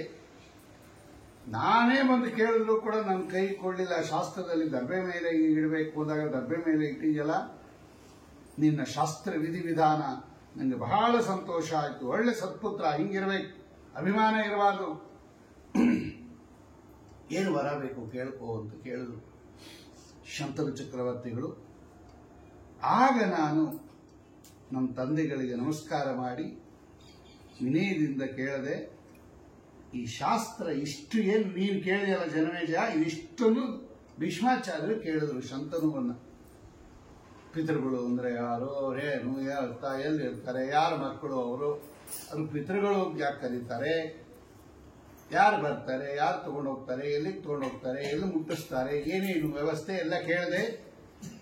ಆಗ ಅವ್ರು ಹೇಳಿದ್ರು ನನಗೆ, ಅದನ್ನು ನಾನು ನಿಂಗೆ ಹೇಳ್ತೀನಿ ಅಂತ. ಶಂತನು ಚಕ್ರವರ್ತಿ ಭೀಷ್ಮಾಚಾರ್ಯರಿಗೆ ಹೇಳಿದ್ದನ್ನ ಭೀಷ್ಮಾಚಾರ್ಯರು ಧರ್ಮರಾಜನಿಗೆ ಹೇಳ್ತಾರೆ. ಅದನ್ನೇ ವೈಶಂಪಾಯನ ಜನಮೇಜಯರಾಜನಿಗೆ ಹೇಳ್ತಾರೆ. ಈ ಪಿತೃದೇವತೆಗಳೆಲ್ಲ ಬ್ರಹ್ಮದೇವರ ಮಕ್ಕಳು ಇರಲ್ಲ. ಯಾಕೆ ಇವರು ಪಿತೃಗಳು ಅಂತ ಕರೀತಾರೆ ಅಂದ್ರೆ, ಎಲ್ಲರೂ ಪೂಜೆ ಮಾಡ್ತಾರೆ ನೋಡ್ರಿ. ಈ ಬ್ರಹ್ಮದೇವರ ಪುತ್ರರಾಗಿರ್ತಕ್ಕಂತಹ ಈ ಪಿತೃದೇವತೆಗಳನ್ನ ಮನುಷ್ಯರು, ದೇವತೆಗಳು, ದಾನವರು, ಯಕ್ಷರು, ಗಂಧರ್ವರು, ಕಿನ್ನರರು ಎಲ್ಲರೂ ಪಿತೃದೇವತೆಗಳ ಆರಾಧನೆ ಮಾಡಬೇಕು. ಎಲ್ಲರಿಗೂ ಕಂಪಲ್ಸರಿ ಅದು. ಅವರನ್ನು ಮೆಚ್ಚಿಸಿ ಸಕಲ ಅಭೀಷ್ಟಗಳನ್ನು ಪಡೀತಾರೆ. ಅವರು ನಾವು ಕೊಟ್ಟಿದ್ದನ್ನು ಸ್ವೀಕಾರ ಮಾಡಿ, ಶ್ರಾದ್ದ ಮಾಡಿರ್ತಕ್ಕಂಥವನ ತಂದೆ, ತಾತ, ಮುತ್ತಾತ ಎಲ್ಲಿ ಹುಟ್ಟಿರ್ತಾರೆ ಅವರಿಗೆ ನಾವು ಕೊಟ್ಟ ಪದಾರ್ಥವನ್ನ ಅವರಿಗೆ ಹೇಗೆ ಬೇಕು ಹಾಗೆ ಬದಲಾಯಿಸಿ ಕೊಡ್ತಾರೆ. ಗೊತ್ತಾಯ್ತಲ್ಲ? ಈಗ ಇದನ್ನೇ ತಗೊಂಡೋಗಿ ಕೊಡೋದಿಲ್ಲ. ಈಗ ನೀವು ಮನೆ ಆರ್ಡರ್ ಮಾಡಿರ್ತೀರಾ ಇಂಥವ್ರಿಗೆ ಅಂತ, ನೀವು ಕೊಟ್ಟು 10 ರೂಪಾಯಿ ಕೊಡಬೇಕು ಅಂತೇನಿಲ್ಲ. ಅವ್ರಿಗೆ 10 ರೂಪಾಯಿ ತಲುಪಿಸ್ತಾರೆ. ನೀವು ಕೊಟ್ಟ ದುಡ್ಡನ್ನ ಮನೆ ಆರ್ಡರ್ ಮಾಡಿದ್ರೆ ಅವ್ರಿಗೆ ಹೋಗುತ್ತೆ. ನೀವು ಕೊಟ್ಟ 10 ರೂಪಾಯಿ ಈ ಪೋಸ್ಟ್ ಆಫೀಸಲ್ಲೇ ಇರುತ್ತೆ. ಅಲ್ಲಿರೋ 10 ರೂಪಾಯಿ ತೆಗೆದು ಅವ್ರಿಗೆ ಕೊಟ್ಟಿರ್ತಾರೆ ಅವರು. ಪೋಸ್ಟ್ ಆಫೀಸ್ ಅಡ್ಜಸ್ಟ್ಮೆಂಟ್ ಅದು. ಟ್ರಾನ್ಸ್ಫರ್ ಅಂತೂ ಈಗ ಆಗೋದು ನಿಮಗೇನು ಸುಲಭ. ಇವಾಗ ಇನ್ನೂ ಟೆಕ್ನಾಲಜಿ ಮುಂದುವರೆದಿದೆ. ಇಲ್ಲಿ ನೀವು ಕೊಟ್ಟಿದ್ದು ಅಲ್ಲೇ ಅವರಿಗೆ ಟ್ರಾನ್ಸ್ಫರ್, ಆನ್ಲೈನ್ ಟ್ರಾನ್ಸ್ಫರ್ ಮಾಡ್ತಾರಲ್ಲ, ಅದೇನು ದೊಡ್ಡ ವಿಷಯನೇ ಅಲ್ಲ. ಈಗ ಮೊದಲು ತುಂಬಾ ದೊಡ್ಡದು ಓದ್ಕೋತಾ ಇದ್ವಿ. ಸಾವಿರಾರು ಲಕ್ಷಾಂತರ ಮೈಲಿ ದೂರ ಇರ್ತಕ್ಕಂಥವರಿಗೆ ಇಲ್ಲಿ ನೀವು ಕೊಟ್ಟ ದುಡ್ಡು ಅಲ್ಲಿ ತಕ್ಷಣ ಕೊಡ್ತಾರೆ. ಕೊಟ್ಬಿಡೆ ಅಂದ್ರೆ 1 ನಿಮಿಷದಲ್ಲಿ ಹೊಟ್ಟೋಗುತ್ತೆ ಅವ್ರಿಗೆ ದುಡ್ಡು. ಅವರು ಡ್ರಾನು ಮಾಡಿಬಿಡ್ತಾರೆ. ತದ್ವತ್ ನಾವು ಕೊಟ್ಟಿರ್ತಕ್ಕಂತಹ ಪಿಂಡವನ್ನ ಅವರು ಸಿಂಹ ಆಗಿದ್ರೆ ಮಾಂಸವಾಗಿ ಪರಿವರ್ತನೆ ಮಾಡಿಕೊಡ್ತಾರೆ, ಹಸು ಆಗಿ ಹುಟ್ಟಿದ್ರೆ ಹುಲ್ಲಾಗಿ ಪರಿವರ್ತನೆ ಮಾಡಿಕೊಡ್ತಾರೆ, ಪ್ರಾಣಿಗಳಾಗಿ ಹುಟ್ಟಿದ್ರೆ ಅದಕ್ಕೆ ಬೇಕಾಗೋ ರೀತಿಯಲ್ಲಿ ಹುಡ್ತಾರೆ, ಪಕ್ಷಿಗಳಾಗಿದ್ರೆ ಕಾಳಾಗಿ ಪರಿವರ್ತನೆ ಮಾಡ್ತಾರೆ. ಒಟ್ಟಿನಲ್ಲಿ ಅವ್ರು ತಿನ್ನೋ ಅಂತ ಮಾಡಿ ಕೊಡ್ತಾರೆ. ನೀವೇನು ಕೊಡ್ತಾರೋ ಅದು ಕೊಡ್ತಾರೆ. ಯಾಕೆ ಇವ್ರಿಗೆ ಪಿತೃಗಳು ಅಂತ ಕರೀತಾರೆ ಅಂತ ಹೇಳಿದ್ರೆ ಆ ಕಥೆ ಹೇಳ್ತಾರೆ ಅವರು. ಏಚ ತೇಷಾಂ ಗತಃ ಪ್ರೋಕ್ತಾಃ ಗಣಾ ಪ್ರೋಕ್ತಾಃ ಯಶ್ಚ ತೇಷಾಂ ಬಲಂ ಪರಂ ಯಥಾ ಚ ಕೃತಮಸ್ಮಾಭಿಃ ಶ್ರಾದ್ದಂ ಪ್ರೀಣಾತಿ ವೈ ಪಿತೃನ್ ಅಂತ ಕೇಳಿದ್ದಾನೆ. ಯಾಕೆ ಅವ್ರನ್ನ ಪಿತೃಗಳು ಅಂತ ಕರೀತಾರೆ, ಹೆಂಗೆ ಪ್ರೀತರಾಗ್ತಾರೆ ಅದೆಲ್ಲ ಹೇಳಿ ಅಂತ. ಆಗ ಅವ್ರು ಹೇಳ್ತಾರೆ, ಬ್ರಹ್ಮದೇವರು ಮೊದಲು ದೇವತೆಗಳನ್ನು ಸೃಷ್ಟಿ ಮಾಡಿದ್ರು. ಬ್ರಹ್ಮದೇವರ ಉದ್ದೇಶ ಏನು ಅಂತ ಕೇಳಿದ್ರೆ ಒಂದ್ ಸ್ವಲ್ಪ ಹೇಳ್ಬಿಡ್ತಾನೆ ಶಂತನು ಚಕ್ರವರ್ತಿ. ಆಮೇಲೆ ಏನ್ ಮಾಡ್ತಾನ ಅವನು ಅಂದ್ರೆ, ನೋಡು ನಿಮ್ಗೆ ಇಷ್ಟು ಹೇಳಿದ್ದೀನಿ ಭೀಷ್ಮ, ಇದಕ್ಕಿಂತ ಹೆಚ್ಚಿಗೆ ಏನಾದರೂ ಬೇಕು ಅಂದ್ರೆ ಈಗ ನೀವು ಕರೆದಿರೋ ಬ್ರಾಹ್ಮಣರು ಯಾರು ಅಂದ್ರೆ ಮಾರ್ಕಂಡೇಯರನ್ನ ಕರೆಸಿರ್ತಾರಂತೆ ನೋಡಿ ಭೀಷ್ಮಾಚಾರ್ಯ. ಬ್ರಾಹ್ಮಣರಾಗಿ ಶ್ರಾದ್ದಕ್ಕೆ ಬ್ರಾಹ್ಮಣರಾಗಿ ಭೀಷ್ಮಾಚಾರ್ಯರ ಮನೆಗೆ ಭೋಜನಕ್ಕೆ ಬಂದವರು ಮಾರ್ಕಂಡೇಯ ಋಷಿಗಳು. ಅವ್ರ ಕತೆ ನೀವೆಲ್ಲ ಕೇಳಿದಿರಾ. ಭಗವಂತನನ್ನ ಒಲಿಸಿಕೊಂಡು ಪ್ರಳಯವನ್ನ ನೋಡಿದವರವರು ಸಾಮಾನ್ಯ ಅಲ್ಲ. ಮಾರ್ಕಂಡೇಯ ಋಷಿಗಳು ಆಕಲ್ಪ ಅಂತ ಚಿರಂಜೀವಿಗಳು, ಅವರನ್ನು ಕರೆಸಿದ್ದಾರೆ. ಅರ್ಥಾತ್ ಶ್ರಾದ್ದಕ್ಕೆ ಮಾತ್ರ ಬ್ರಾಹ್ಮಣರನ್ನ ಆರಿಸಿ ಆರಿಸಿ ಆರಿಸಿ ಕರೆಯಬೇಕು. ಹಬ್ಬಕ್ಕೆ ಸ್ವಲ್ಪ ಸಾಮಾನ್ಯವಾಗಿರೋ ಬ್ರಾಹ್ಮಣರು ಸಿಕ್ಕೋದು ಸಾಕು ನಿಮಗೆ. ಶ್ರಾದ್ದಕ್ಕೆ ಮಾತ್ರ ತುಂಬಾ ಫಿಲ್ಟರ್ ಮಾಡಿ ಉತ್ತಮ ಬ್ರಾಹ್ಮಣರು ಅಂತ ನಿಮ್ಮ ಮನಸ್ಸಿಗೆ ಯಾರು ಅನ್ಸುತ್ತೋ ಅವ್ರನ್ನ ಕರಿಬೇಕು. ನೋಡಿ, ಮಾರ್ಕಂಡೇಯರನ್ನ ಕರೆಸಿದ್ದಾರೆ ಭೀಷ್ಮಾಚಾರ್ಯರು ಬ್ರಾಹ್ಮಣರಾಗಿ. ಉಳಿದ ವಿಷಯವನ್ನೆಲ್ಲ ನೀವು ಮಾರ್ಕಂಡೇಯರನ್ನ ಕೇಳು, ಅವ್ರು ನಿಂಗೆ ಹೇಳ್ತಾರೆ ಅಂತ ಹೇಳ್ಬಿಟ್ಟು ಶಂತನು ಚಕ್ರವರ್ತಿ ಅದೃಷ್ಟರ ಹೊರಟೋಗ್ಬಿಟ್ರು. ಸರಿ, ಭೋಜನ ಗೀಜನ ಎಲ್ಲ ಆದ ಮೇಲೆ ಮಾರ್ಕಂಡೇಯರನ್ನ ಕೇಳಿದ್ರು ಭೀಷ್ಮಾಚಾರ್ಯರು, ಇನ್ ಸ್ವಲ್ಪ ಜಾಸ್ತಿ ಹೇಳ್ರಿ ನಿಮಗೆ ಇದ್ರ ಬಗ್ಗೆ ಅಂದಾಗ ಆಗ ಮಾರ್ಕಂಡೇಯರು ಹೇಳ್ತಾರೆ, ನನಗೆ ಯಾರು ಹೇಳಿದ್ರು ಗೊತ್ತಾ ಭೀಷ್ಮ, ನಾನು ಅದು ಹೇಳ್ತೀನಿ ಕೇಳು ಅಂದ್ರು. ನೋಡಿ ಎಷ್ಟು ಪರಂಪರೆಯಿಂದ ಬಂದದ್ದು ಈ ವಿಷಯ. ಮಾರ್ಕಂಡೇಯರು ಹೇಳ್ತಾರೆ, ನಾನು ಒಂದ್ಸಲ ಮೇರು ಪರ್ವತದಲ್ಲಿ ತಪಸ್ಸು ಮಾಡ್ತಾ ಇದ್ದೆ. 10,000 ವರ್ಷ ತಪಸ್ಸು ಮಾಡ್ತಾ ಇದ್ದಾಗ ಒಂದು ದೇದೀಪ್ಯಮಾನವಾಗಿರ್ತಕ್ಕಂಥ ವಿಮಾನ ಬಂತು. ನಾನು ತಪಸ್ಸು ಮಾಡ್ತಾ ಇರೋ ಮೇರು ಪರ್ವತದ ಭಾಗಕ್ಕೆ. ಆಶ್ಚರ್ಯವಾಗಿ ನಾನು ನೋಡ್ತಾ ಇದ್ದೆ ಅದನ್ನ. ಅದರಿಂದ ಒಬ್ಬರು ವ್ಯಕ್ತಿ ಕೆಳಗಿಳಿದ್ರು. ಇಷ್ಟೇ ಹೆಬ್ಬೆರಳ ಗಾತ್ರ ಇದ್ರು ಅವರು, ಶ್ರೇಷ್ಠಿದ್ರು. ಕೆಳಗಿಳಿದ್ರು ಅವರು. ಏನು ಫಳ ಫಳ ಫಳ ಫಳ ಫಳ ಫಳ ಹೊಳಿತಾ ಇದ್ದಾರೆ ಅವರು. ಅವ್ರು ನೋಡಿದ ತಕ್ಷಣ ನನಗೆ ಬಹಳ ಸಂತೋಷ ಆಯ್ತು. ಎದ್ದಿದ್ಕೊಂಡು ನಮಸ್ಕಾರ ಮಾಡಿದೆ. ಕೆಲವು ವ್ಯಕ್ತಿಗಳನ್ನ ನೋಡಿದ ತಕ್ಷಣ ನಮಸ್ಕಾರ ಮಾಡಬೇಕು ಅನ್ಸುತ್ತೆ. ಅಷ್ಟು ದಿದೀಪ್ಯಮಾನವಾಗಿರ್ತಾರೆ, ಜಾಜ್ವಲ್ಯಮಾನವಾಗಿರ್ತಾರೆ. ಅಷ್ಟು ಅವರ ಮುಖದಲ್ಲಿ ಕಳ ಭಗವತ್ ಸನ್ನಿಧಾನ ಇರುತ್ತೆ. ನಿಮ್ಗೆ ಇಷ್ಟ ಇದೆಯೋ ಬಿಡ್ತೇವೆ, ಎದ್ದು ನಮಸ್ಕಾರ ಮಾಡ್ಬಿಟ್ಟು ಹೇಳ್ತೆ. ನಮಸ್ಕಾರ ಮಾಡ್ಬಿಟ್ಟೆ. ನೀವು ಯಾರು ಅಂತ ಕೇಳಿದೆ ಅವರನ್ನು. ಏನು ಇಷ್ಟೊಂದು ಹೊಡಿತಾ ಇದ್ದೀರಲ್ಲ, ಯಾರು?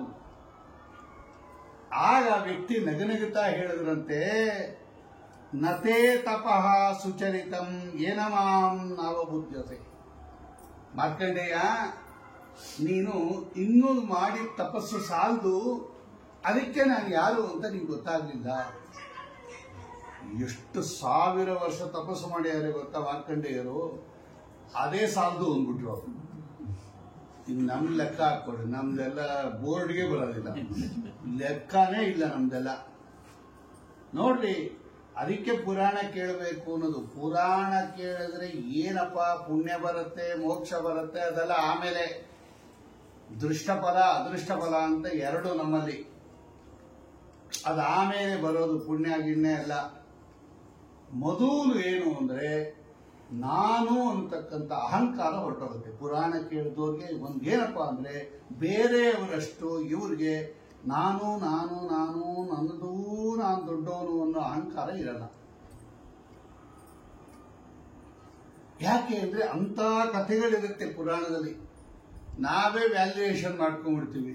ಅವರೇ ಹಂಗಿದ್ದಾಗ ನಾವೇನ್ ಲೆಕ್ಕ ಅಂತ, ಇದೇನ್ ಪ್ರಯೋಜನ ಇಲ್ಲ ಅಂದ್ಬಿಟ್ಟು ನಾವೇ ಸ್ಕೋರ್ ಹಾಕೊಂಡ್ಬಿಡ್ತೀವಿ, ಮಾರ್ಕ್ಸ್ ಹಾಕೊಂಡ್ಬಿಡ್ತೀವಿ.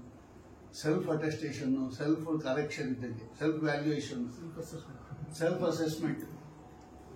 ಬಿಡಿ, ನಾವೇನ್ ಲೆಕ್ಕ ಇಲ್ಲ ಬಿಡ್ರಿ, ಗೆಲ್ಲಲ್ಲ ನಾವು ಈಗ ಯಾರ ಪಕ್ಷೇತರು ನಿಂತಿರ್ತಾರೆ ನೋಡ್ರಿ, ಇಲ್ಲಿ ಬೆಂಗಳೂರು ದಕ್ಷಿಣ ಪಕ್ಷೇತರು ನಿಂತಿರ್ತಾರೆ. ಅವ್ರಿಗೆ 10 ಲಕ್ಷ 8 ಲಕ್ಷ ಓಟ್ ಬಂದಿರುತ್ತೆ, ಇವ್ರಿಗೆ 2,000 ಅವ್ರು ನಿಂತಿನೇ ಹಾಕಿರಲ್ಲ. ಅವ್ನಿಗೆ ಒಂದೇ ಒಂದು ಬಿದ್ದಿರುತ್ತೆ, ಯಾಕಂದ್ರೆ ನಮ್ದೊಂದೇ, ಅವನು ಬೇರೆಯವ್ರಿಗೆ ಹಾಕ್ಬಿಟ್ಟಿದ್ದಾನೆ ಹೋಗುತ್ತಾ. ಅವನು ಗೊತ್ತಿರುತ್ತೆ ನಾನು ಗೆಲ್ಲಲ್ಲ, ಇಲ್ಲಿ ಸುಮ್ಮನೆ ನಿಂತಿದ್ದೀನಿ ಅಷ್ಟೇ ಅಂತ ಎಲ್ಲರಿಗೂ ಗೊತ್ತು, ಅವರು ನಿಂತಿರ್ತಾರೆ. ಹಂಗೆ ಪುರಾಣ ಕೇಳಿದವ್ರಿಗೆ ಇದೊಂದು ಅನುಕೂಲ. ಸುಮಧ್ವ ವಿಷಯದಲ್ಲಿರೋದು ನಾನು ನಿಮ್ಗೆ ಹೇಳ್ತಾ ಇರೋದು. ಸುಮಧ್ವ ವಿಷಯದಲ್ಲಿ ಈ ಮಾತನ್ನ ಆಡುತ್ತಾರೆ. ಮಾರ್ಕಂಡೇಯರಿಗೆ ಹೇಳ್ತಾರೆ ಅವರು, ನೀನು ತಪಸ್ಸು ಮಾಡಿದ್ದು ಸಾಲದು ಮಾರ್ಕಂಡೇಯ, ಅದಕ್ಕೆ ನಾನು ಯಾರು ಅಂತ ಗೊತ್ತಾಗಲಿಲ್ಲ ನಿನಗೆ, ಹೇಳ್ತೀನಿ ಕೇಳು. ನಾನು ಬ್ರಹ್ಮದೇವರ ಮಗ ಸನತ್ ಕುಮಾರ ಅಂತ ನನ್ನ ಹೆಸರು. ಈ 4 ಜನರಲ್ಲಿ ಸನತ್ ಕುಮಾರರಲ್ಲಿ ಭಗವಂತನ ಸನ್ನಿಧಾನ ಜಾಸ್ತಿ. ಅವನದೊಂದು ರೂಪ ಇದೆ ಭಗವಂತನದು, ಸನತ್ ಕುಮಾರ ಅಂತ, ಕುಮಾರಾವತಾರ ಅಂತ ಕರೀತಾರೆ. ಅದಿದೆ. ಈ ಸನತ್ ಕುಮಾರ ಇದಾನಲ್ಲ, ಇವನು ಕಾಮ ಇದಾನಲ್ಲ, ಇವನು ಮನ್ಮಥ, ಅವನೇ ಸನತ್ ಕುಮಾರ. ಅವನ ಒಳಗಡೆ ಭಗವಂತನದು ಕುಮಾರ ಅಂತ ಒಂದು ಅವತಾರ, ಭಗವಂತನಿಗೆ ಕುಮಾರಾವತಾರ ಅಂತ ಒಂದು ರೂಪ ಇದೆ, ಅದಿದೆ. ಅದಕ್ಕೆ ಅವ್ರು 4 ಜನದಲ್ಲಿ ಸನತ್ ಕುಮಾರ ಸ್ವಲ್ಪ ಶ್ರೇಷ್ಠ. ಸನಕ, ಸನಂದನ, ಸನತ್ ಕುಮಾರ, ಸನತ್ ಸುಜಾತರಲ್ಲಿ ಸನತ್ ಕುಮಾರ ಭಗವಂತನ ಸನ್ನಿಧಾನ ಇರೋದರಿಂದ ಅವನು ಸ್ವಲ್ಪ ಶ್ರೇಷ್ಠ. ನಾನವನು ಅಂತ ಹೇಳಿದ್ರು ಅವರು. ಆಗ ನಾನು ಅವರಿಗೆ ನಮಸ್ಕಾರ ಮಾಡಿ ಈ ವಿಷಯ ಕೇಳಿದೆ, ಪಿತೃ ದೇವತೆಗಳದ್ದು. ಆಗ ನನಗೆ ಅವರು ಹೇಳಿದ್ರು, ಅದನ್ನು ನಾನು ನಿಂಗೆ ಹೇಳ್ತೀನಿ ಅಂತ ಮಾರ್ಕಂಡೇಯರು ಭೀಷ್ಮಾಚಾರ್ಯ ಹೇಳುತ್ತಾರೆ. ಸನತ್ ಕುಮಾರರು ಮಾರ್ಕಂಡೇಯರಿಗೆ ಹೇಳಿ, ಮಾರ್ಕಂಡೇಯರು ಭೀಷ್ಮಾಚಾರ್ಯರಿಗೆ ಹೇಳಿ, ಭೀಷ್ಮಾಚಾರ್ಯರು ಧರ್ಮರಾಜನಿಗೆ ಹೇಳಿದ್ದು ಪಿತೃಕಲ್ಪ. ಇಷ್ಟಿದೆ ಪರಂಪರ. ಮೊದಲು ಏನ್ ಮಾಡಿದ್ರು, ಸೃಷ್ಟಿಯ ಪ್ರಾರಂಭದಲ್ಲಿ ಬ್ರಹ್ಮದೇವರು ದೇವತೆಗಳನ್ನೆಲ್ಲ ಮೊದಲು ಸೃಷ್ಟಿ ಮಾಡಿದ್ರು. ನೀವೆಲ್ಲ ಭಗವಂತನನ್ನ ಆರಾಧನೆ ಮಾಡ್ರಿ, ಅದಕ್ಕೆ ನಿಮ್ಮನ್ನ ಸೃಷ್ಟಿ ಮಾಡಿರೋದು. ಯಜ್ಞ, ಯಾಗ, ಪೂಜೆ, ಪುನಸ್ಕಾರ, ಒಟ್ಟಿನಲ್ಲಿ ಭಗವಂತನ ಆರಾಧನೆ ಜಾಸ್ತಿ ಇರಬೇಕು ನಮ್ಮ ಜೀವನದಲ್ಲಿ. ಇಷ್ಟು ಮಾಡ್ಕೊಂಡು ಚೆನ್ನಾಗಿರ್ರಿ ಅಂತ ಒಂದು ಸ್ವಲ್ಪ ದಿನ ದೇವತೆಗಳು ಹಂಗೆ ಮಾಡ್ತಾ ಇದ್ರು. ಆಮೇಲೆ ಏನ್ ಮಾಡ್ಬಿಟ್ರು ಅಂದ್ರೆ, ಆ ಸ್ವರ್ಗ ಲೋಕದಲ್ಲಿ ಅಪಾರ ಭೋಗ ಸ್ಥಾನ ಅದು, ಸ್ವರ್ಗ ಸುಖ ಪಡುವ ತಾಣ ಅದು ಸ್ವರ್ಗ. ಆ ಸ್ವರ್ಗ ಸುಖಕ್ಕೆ ಮನಸ್ಸು ಹೋತು ದೇವತೆಗಳು ಸ್ವಲ್ಪ ಭಗವಂತನ ಆರಾಧನೆ ಕಡಿಮೆ ಮಾಡ್ಕೋತಾ ಬಂದ್ಬಿಟ್ರು. ಸ್ವರ್ಗ ಸುಖ ಅಂತ ನೋಡಿ ಇವತ್ತು ಕೂಡ ಅದಂತ ತಾಣ, ಅದು ಸುಖವಾಗಿರ್ತೀವಿ ಸ್ವರ್ಗದಲ್ಲಿ. ಇವರು ಕೂಡ ಸ್ವರ್ಗ ಸುಖಕ್ಕೆ ಮನಸ್ಸು ಹೋತು ಭಗವಂತನ ಆರಾಧನೆಯನ್ನ ಕಡಿಮೆ ಮಾಡಿಬಿಟ್ರು. ಬ್ರಹ್ಮದೇವರಿಗೆ ಕೋಪ ಬಂದ್ಬಿಡ್ತು. ಎಲ್ಲ ಗಮನಿಸಿ ಕೇಳುತ್ತಾ ಇರಿ. ಇದು ನಾವು ಅಷ್ಟೇ ಸ್ವಲ್ಪ ಭಗವಂತನ ಆರಾಧನೆಯನ್ನ ಕಡಿಮೆ ಮಾಡಿದರೆ ಜ್ಞಾನಿಗಳಿಗೆ ಕೋಪ ಬಂದು ಶಾಪ ಕೊಡ್ತಾರೆ. ಅದಕ್ಕೆ ನಮ್ಮ ಜೀವನದಲ್ಲಿ ಏರುಪೇರಾಗೋದು. ಧರ್ಮ ಮಾರ್ಗ ಬಿಟ್ವಿ ಅಂದ್ರೆ ದೊಡ್ಡವ್ರ ಶಾಪ ಕಟ್ಟಿಟ್ಟ ಬುತ್ತಿ. ಕೇರ್ಫುಲ್ ಆಗಿರ್ಬೇಕು. ನಾವು ಹೆಂಗಿರ್ಬೇಕು, ಹೆಂಗ್ ಬೇಕಾನೆ ಇರ್ತೀವಿ. ಹಂಗೆಲ್ಲ ಸಂಜಾವನೆ ಮಾಡಲ್ಲ, ನೇಮ ಮಾಡಲ್ಲ, ಏಕಾದಶಿ ಮಾಡಲ್ಲ, ಚಾತುರ್ಮಾಸ ಮಾಡಲ್ಲ. ನಮ್ಗೆ ಏನಾಗಿದೆ, ನಾವು ಚೆನ್ನಾಗಿಲ್ವಾ, ಹಂಗೆಲ್ಲ ಭಾವಿಸ್ಬೇಡ್ರಿ. ಯಾವತ್ತು ಏನ್ ಬೇಕಾದ್ರೂ ಆಗ್ಬೋದು. ಆ ಶಾಪ ಅವ್ರಿನ್ನ ಕೊಟ್ಟಿಲ್ಲ, ಬದುಕಿದೀವಿ. ಯಾವತ್ತು ಬೇಕಾದ್ರೂ ಕೊಡ್ಬೋದು, ಏನು ಬೇಕಾದ್ರೂ ಆಗ್ಬೋದು. ದೊಡ್ಡವರು ಜಾಸ್ತಿ ದಿನ ಸಹಿಸೋದಿಲ್ಲ ಅದನ್ನ. ಬ್ರಹ್ಮದೇವರಿಗೆ ಕೋಪ ಬಂದ್ಬಿಡ್ತಂತಲ್ಲ, ಇವರನ್ನೆಲ್ಲ ಸೃಷ್ಟಿ ಮಾಡಿದ್ದೆ ಭಗವಂತನನ್ನು ಆರಾಧನೆ ಮಾಡಿ ಅಂತ. ಸ್ವರ್ಗಲೋಕದ ಭೋಗಕ್ಕೆ ಮನಸ್ಸೋತು ಭಗವಂತನ ಆರಾಧನೆಯನ್ನು ನಿಲ್ಲಿಸಿದಿರ, ನಿಮ್ ಜ್ಞಾನ ಎಲ್ಲ ತಿರೋಹಿತ ಆಗಲಿ ಅಂತ ಶಾಪ ಕೊಟ್ಬಿಟ್ರು ಅವರು ದೇವತೆಗಳಿಗೆ, ಬ್ರಹ್ಮದೇವರು. ನೋಡಿ, ಜ್ಞಾನ ಹೋದ್ರೆ ಬಹಳ ಲಾಸು.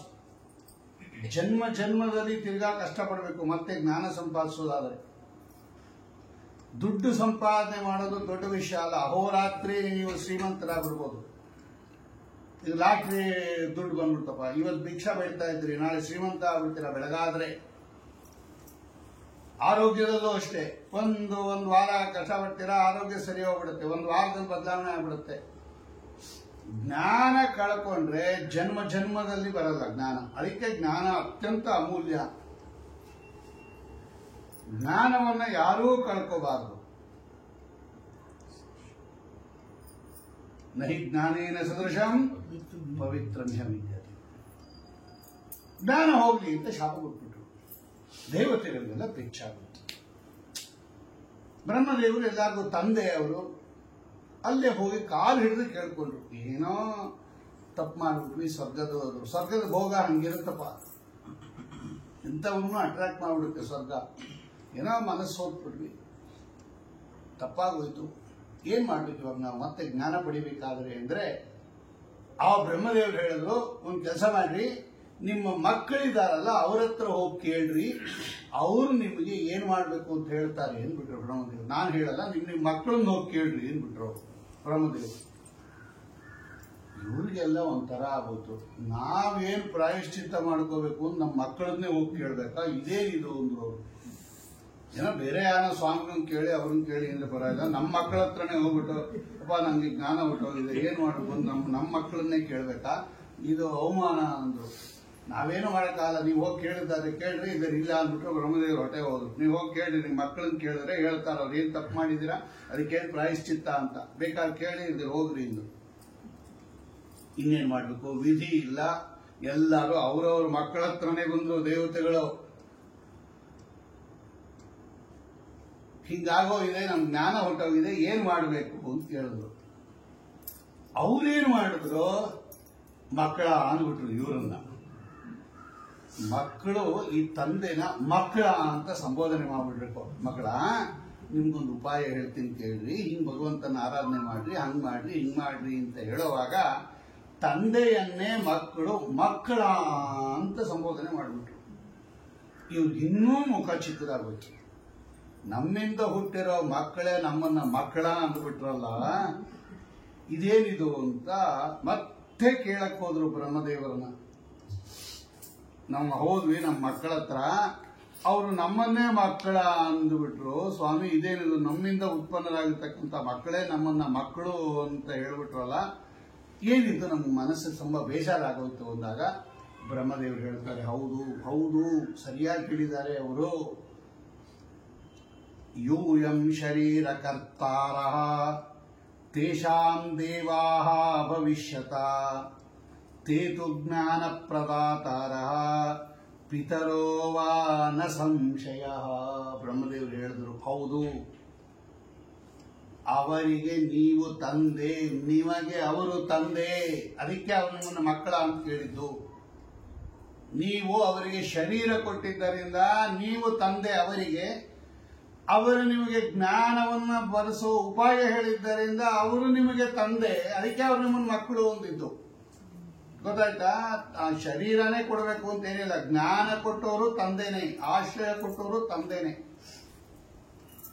ಈಗ ನಿಮ್ಗೆ ಜ್ಞಾನ ಬರೋ ಉಪಾಯ ಹೇಳ್ಕೊಟ್ರೋ ಇಲ್ಲೋ, ಪ್ರಾಯಶ್ಚಿತ್ತ ಹೇಳಿದ್ರೋ ಇಲ್ಲೋ, ಜ್ಞಾನ ಬಂತೋ ಇಲ್ಲೋ ನೋಡಿ, ಅದಕ್ಕೆ ಅವರು ಯೂಯಂ ಶರೀರದಾತಾರಃ ತೇತು ಜ್ಞಾನ ಪ್ರದಾತಾರಃ. ಅವರಿಗೆ ನೀವು ತಂದೆ, ನಿಮಗೆ ಅವರು ತಂದೆ.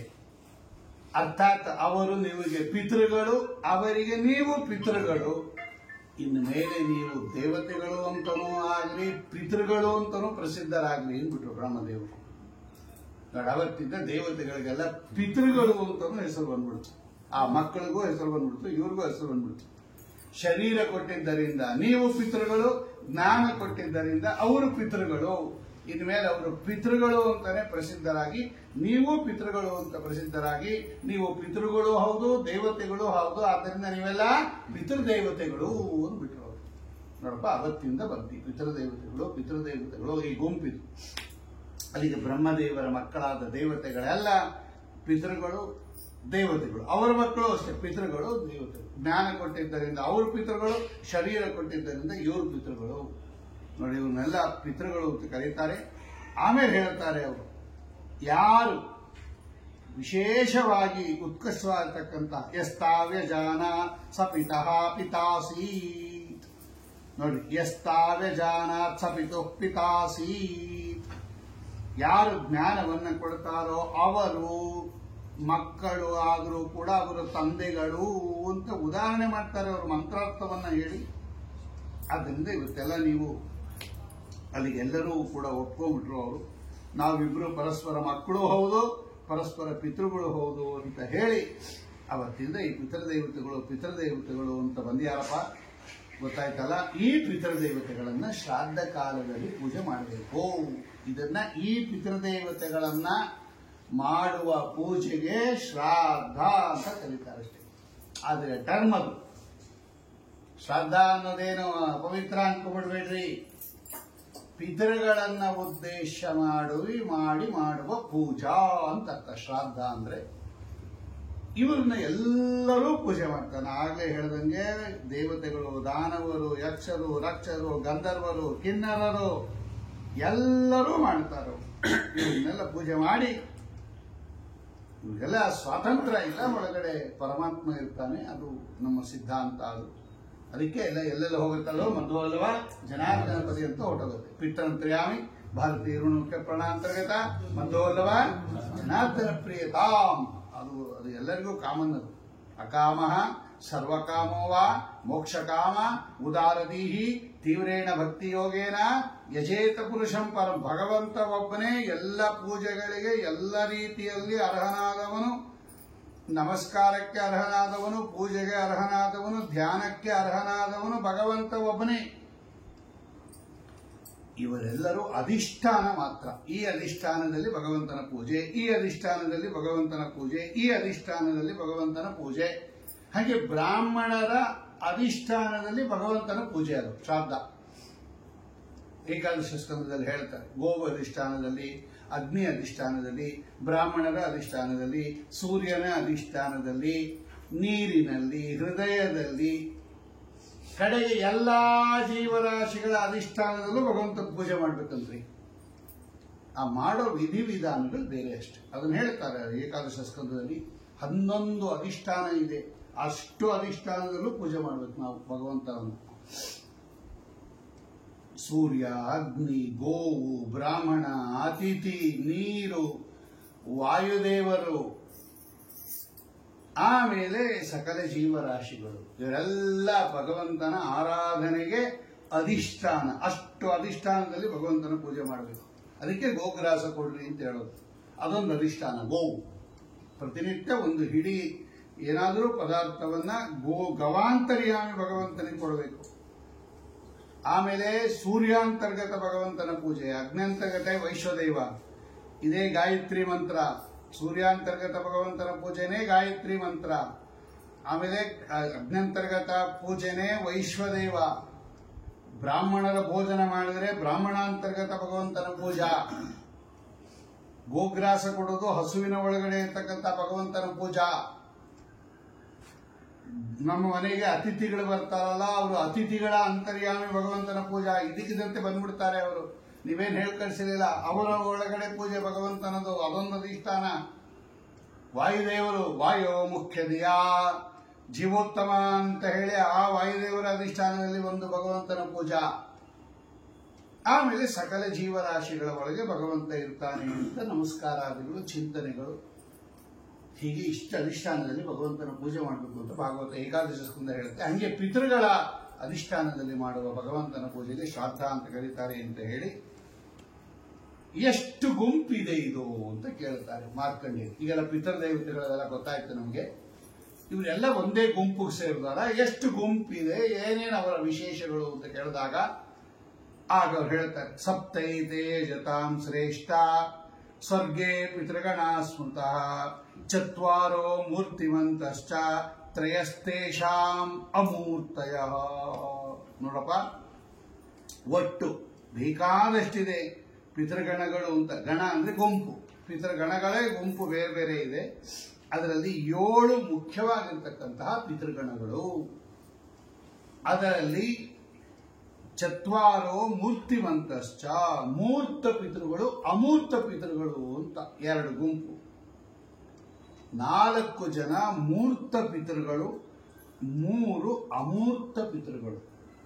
ಏನ್ ಹಂಗಂದ್ರೆ ತಿರ್ಗಾ ಅಂದ್ರೆ ಇಂಥದೇ ಆಗಿರ್ತಕ್ಕಂಥ ಒಂದು ಸ್ಪಷ್ಟವಾದ ಆಕಾರ. ಮೂರ್ತಿ ಅಂದ್ರೆ ಆಕಾರ. ಇಂಥದೇ ಒಂದು ಆಕಾರವುಳ್ಳ ಪಿತೃಗಣಗಳು ಮೂರ್ತ ಪಿತೃಗಣಗಳು. ತಮ್ಮ ತಪಸ್ಸಿನ ಸಾಮರ್ಥ್ಯದಿಂದ ತಮ್ಮ ಆಕಾರವನ್ನ ಬದಲಾಯಿಸಿಕೊಳ್ಳುವ ಗಣ 3 ಇವರು ಅಮೂರ್ತ ಪಿತೃಗಳು. ಅಮೂರ್ತ ಅಂದ್ರೆ ಫಿಕ್ಸೆಡ್, ಇಂಥದೇ ಒಂದು ಆಕಾರ ಇಲ್ಲ ಅವರಿಗೆ. ಇವರಿಗೆಲ್ಲ ಅಮೂರ್ತ ಪಿತೃಗಳು ಅಂತ ಕರೀತಾರೆ. ಇವ್ರಿಗೆ ಎಂತವ್ರು ಇವರು? ಅದರಲ್ಲಿ 4 ಸುಕಾಲರು, ಅಂಗಿರಸರು, ಸುಸ್ವದರು, ಸೋಮಪರು ಅಂತ 4 ಮೂರ್ತ ಗಣಗಳು. ಸುಕಾಲರು, ಆಂಗಿರಸರು, ಸುಸ್ವದರು, ಸೋಮಪರು ಅಂತ. ಇವರಿಗೆ ಇಂಥದೇ ಒಂದು ಫಿಕ್ಸೆಡ್ ದಿವ್ಯ ಶರೀರ ಇದೆ. ಕರ್ಮದಿಂದ ಜನ್ಯವಾದ ದಿವ್ಯ ಶರೀರ ಇದೆ. ಅವರು ಅದೇ ಶರೀರದಲ್ಲಿರ್ತಾರೆ, ಅದನ್ನು ಬದಲಾವಣೆ ಮಾಡ್ಕೋಕ್ಕಾಗಲ್ಲ. ಆದ್ದರಿಂದ ಇವ್ರಿಗೊಂದು ಮೂರ್ತಿ ಇದೆ, ಶರೀರ, ದಿವ್ಯ ಶರೀರ ಇದೆ. ಆದ್ದರಿಂದ ಇವರನ್ನೆಲ್ಲ ಮೂರ್ತರು ಅಂತ ಕರೀತಾರೆ. ಇನ್ನ ವೈರಾಜರು, ಅಗ್ನಿಶ್ವಾತ್ತರು, ಬರ್ಹಿಷದರು ಅಂತ 3 ಗುಂಪು ಪಿತೃಗಳಿದೆ. ಇವರು ತಮ್ಮ ತಪಸ್ಸಿನ ಸಾಮರ್ಥ್ಯದಿಂದ ಬೇರೆ ಬೇರೆ ಬೇರೆ ಬೇರೆ ಬೇರೆ ಬೇರೆ ಉತ್ಕೃಷ್ಟವಾದ ಬೇಕಾದ ಶರೀರವನ್ನು ತಗೋತಾರಂತೆ. ಇವರು ಆ ಉತ್ಕೃಷ್ಟವಾಗಿರ್ತಕ್ಕಂತಹ ರೀತಿಯಲ್ಲಿ ಸಣ್ಣ ರೂಪ ಬೇಕಾದ್ರೂ ತಗೋತಾರೆ, ದೊಡ್ಡ ರೂಪ ಬೇಕಾದ್ರೂ ತಗೋತಾರೆ, ಸೂಕ್ಷ್ಮ, ಸ್ಥೂಲ, ಹೆಂಗ್ ಬೇಕಾದ್ರೂ ತಗೋತಾರೆ ಆ ಸಂದರ್ಭಕ್ಕೆ ತಕ್ಕಂತೆ. ಆದ್ದರಿಂದ ಇವರಿಗೆ ಒಂದು ಫಿಕ್ಸೆಡ್ ಆಕಾರ ಇಲ್ಲದೆ ಇರೋದ್ರಿಂದ ಇವ್ರನ್ನ ಏನು ಕರೀತಾರೆ? ಅಮೂರ್ತ ಪಿತೃಗಳು ಅಂತ ಕರೀತಾರೆ. ಈ 3 ಗುಂಪು: ವೈರಾಜರು, ಅಗ್ನಿಶ್ವಾತ್ತರು, ಬರ್ಹಿಷದರು ಅಂತ ಇವರು 3.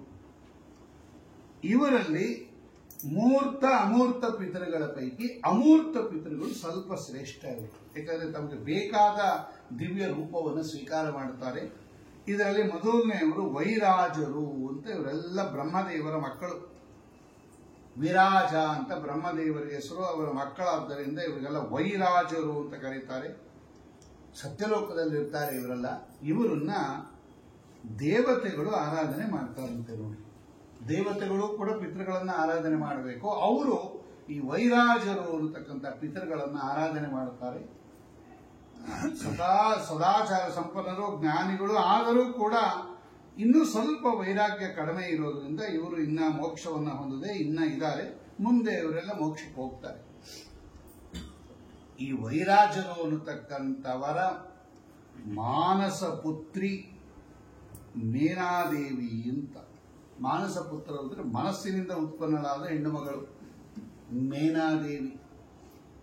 ಈ ಮೇನಾದೇವಿಯನ್ನ ಹಿಮಾಲಯದ ಅಭಿಮಾನಿ ದೇವತೆ ಹಿಮವಾನ್. ಎಲ್ಲ ನಮ್ಮಲ್ಲಿ ಪರ್ವತಗಳಿಗೆಲ್ಲ ಒಬ್ಬೊಬ್ಬ ಅಭಿಮಾನಿ ದೇವತೆ ಇರ್ತಾರೆ.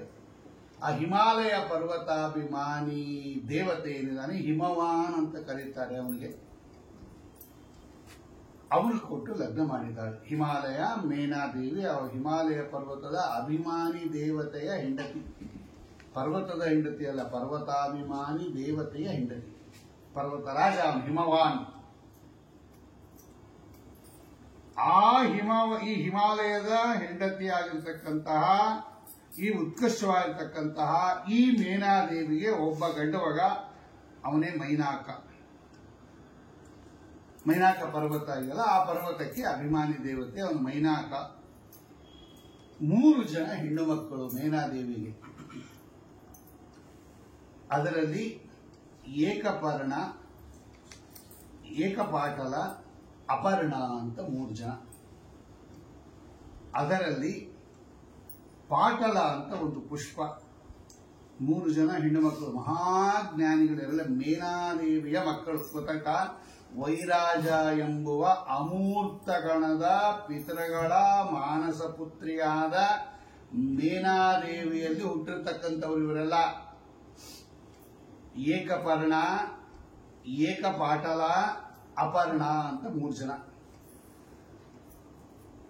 ಏಕಪರ್ಣ ಅವಳು ಒಂದೇ ಒಂದು ಎಲೆ ತಿಂದು ತಪಸ್ಸು ಮಾಡಿದವಳು. ಅವಳ ಹೆಸರೇ ಹಂಗೆ ಇದೆ, ಅದು ಏಕಪರ್ಣ.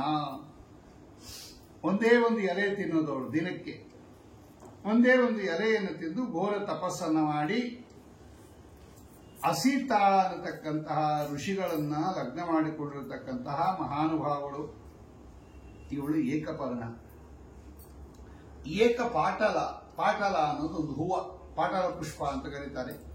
ಒಂದೇ ಒಂದು ಹೂವ, ಅದನ್ನು ತಿನ್ನೋಳಂತೆ ದಿನಕ್ಕೆ. ಅಷ್ಟೇ ಅವಳ ಆಹಾರ. ತಪಸ್ಸು ಮಾಡುವಾಗ ನೋಡ್ರಿ ಹೆಂಗಿರ್ಬೇಕು. ಹೊಟ್ಟೆ ತುಂಬ ಇಡ್ಲಿ ತುಂಬ್ಕೊಂಡು ಪುರಾಣಕ್ಕೆ ಕೂತ್ಕೊಂಡ್ರೆ ಏನಾಗುತ್ತೆ ನಿಮ್ಗೆಲ್ಲ ಗೊತ್ತೇ ಇದೆ. ಯಾವತ್ತೂ ಆಹಾರಕ್ಕೂ ಧ್ಯಾನಕ್ಕೂ ವಿಪರೀತ ಇರುತ್ತದೆ.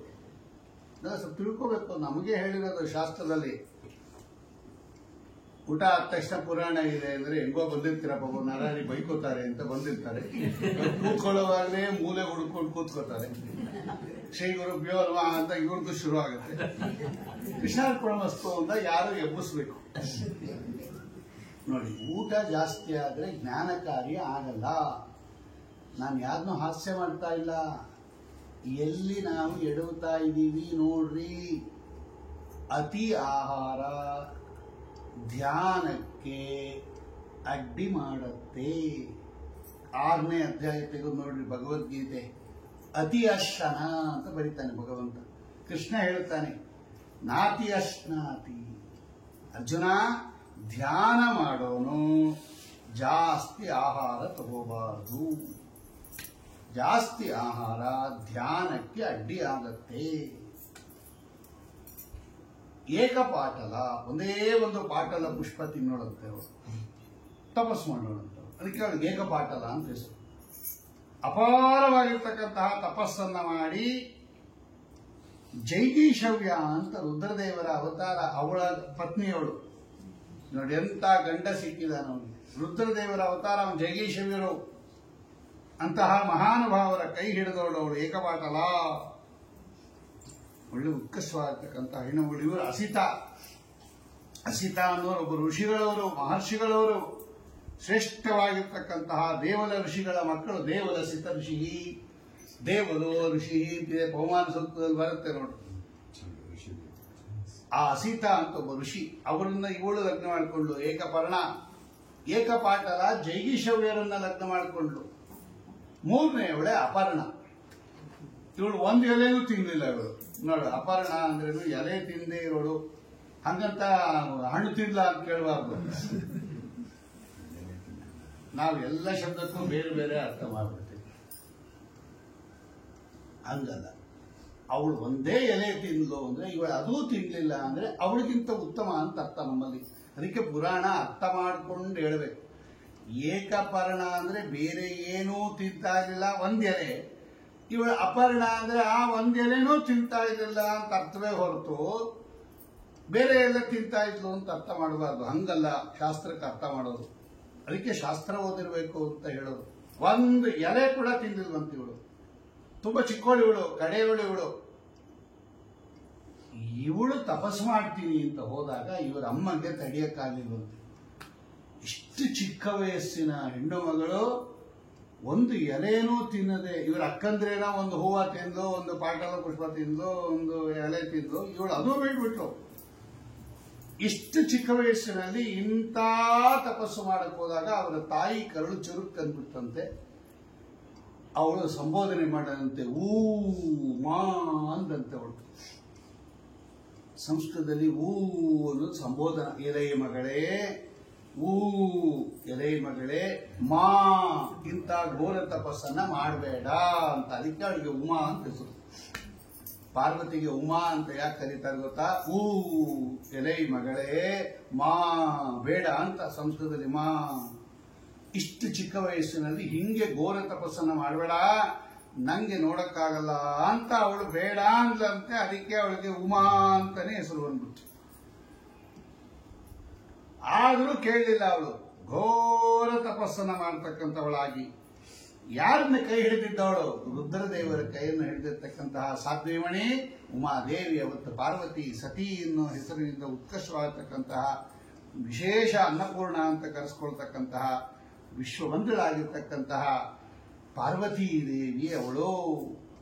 ನೋಡಿ, 3 ಜನದ ಕತೆ ನಿಮ್ಗೆ ಹೇಳಿದ್ದೀನಿ. ಇವರೆಲ್ಲ ವೈರಾಜ ಅನ್ನತಕ್ಕಂತಹ ಅಮೂರ್ತಗಣದ ಪಿತೃದೇವತೆಗಳ ಮಾನಸಿಕ ಕನ್ಯೆಯಾದ ಮೀನಾದೇವಿಯ ಉದರದಲ್ಲಿ ಹುಟ್ಟಿರ್ತಕ್ಕಂಥವ್ರು ಇವರೆಲ್ಲ ವೈರಾಜರು.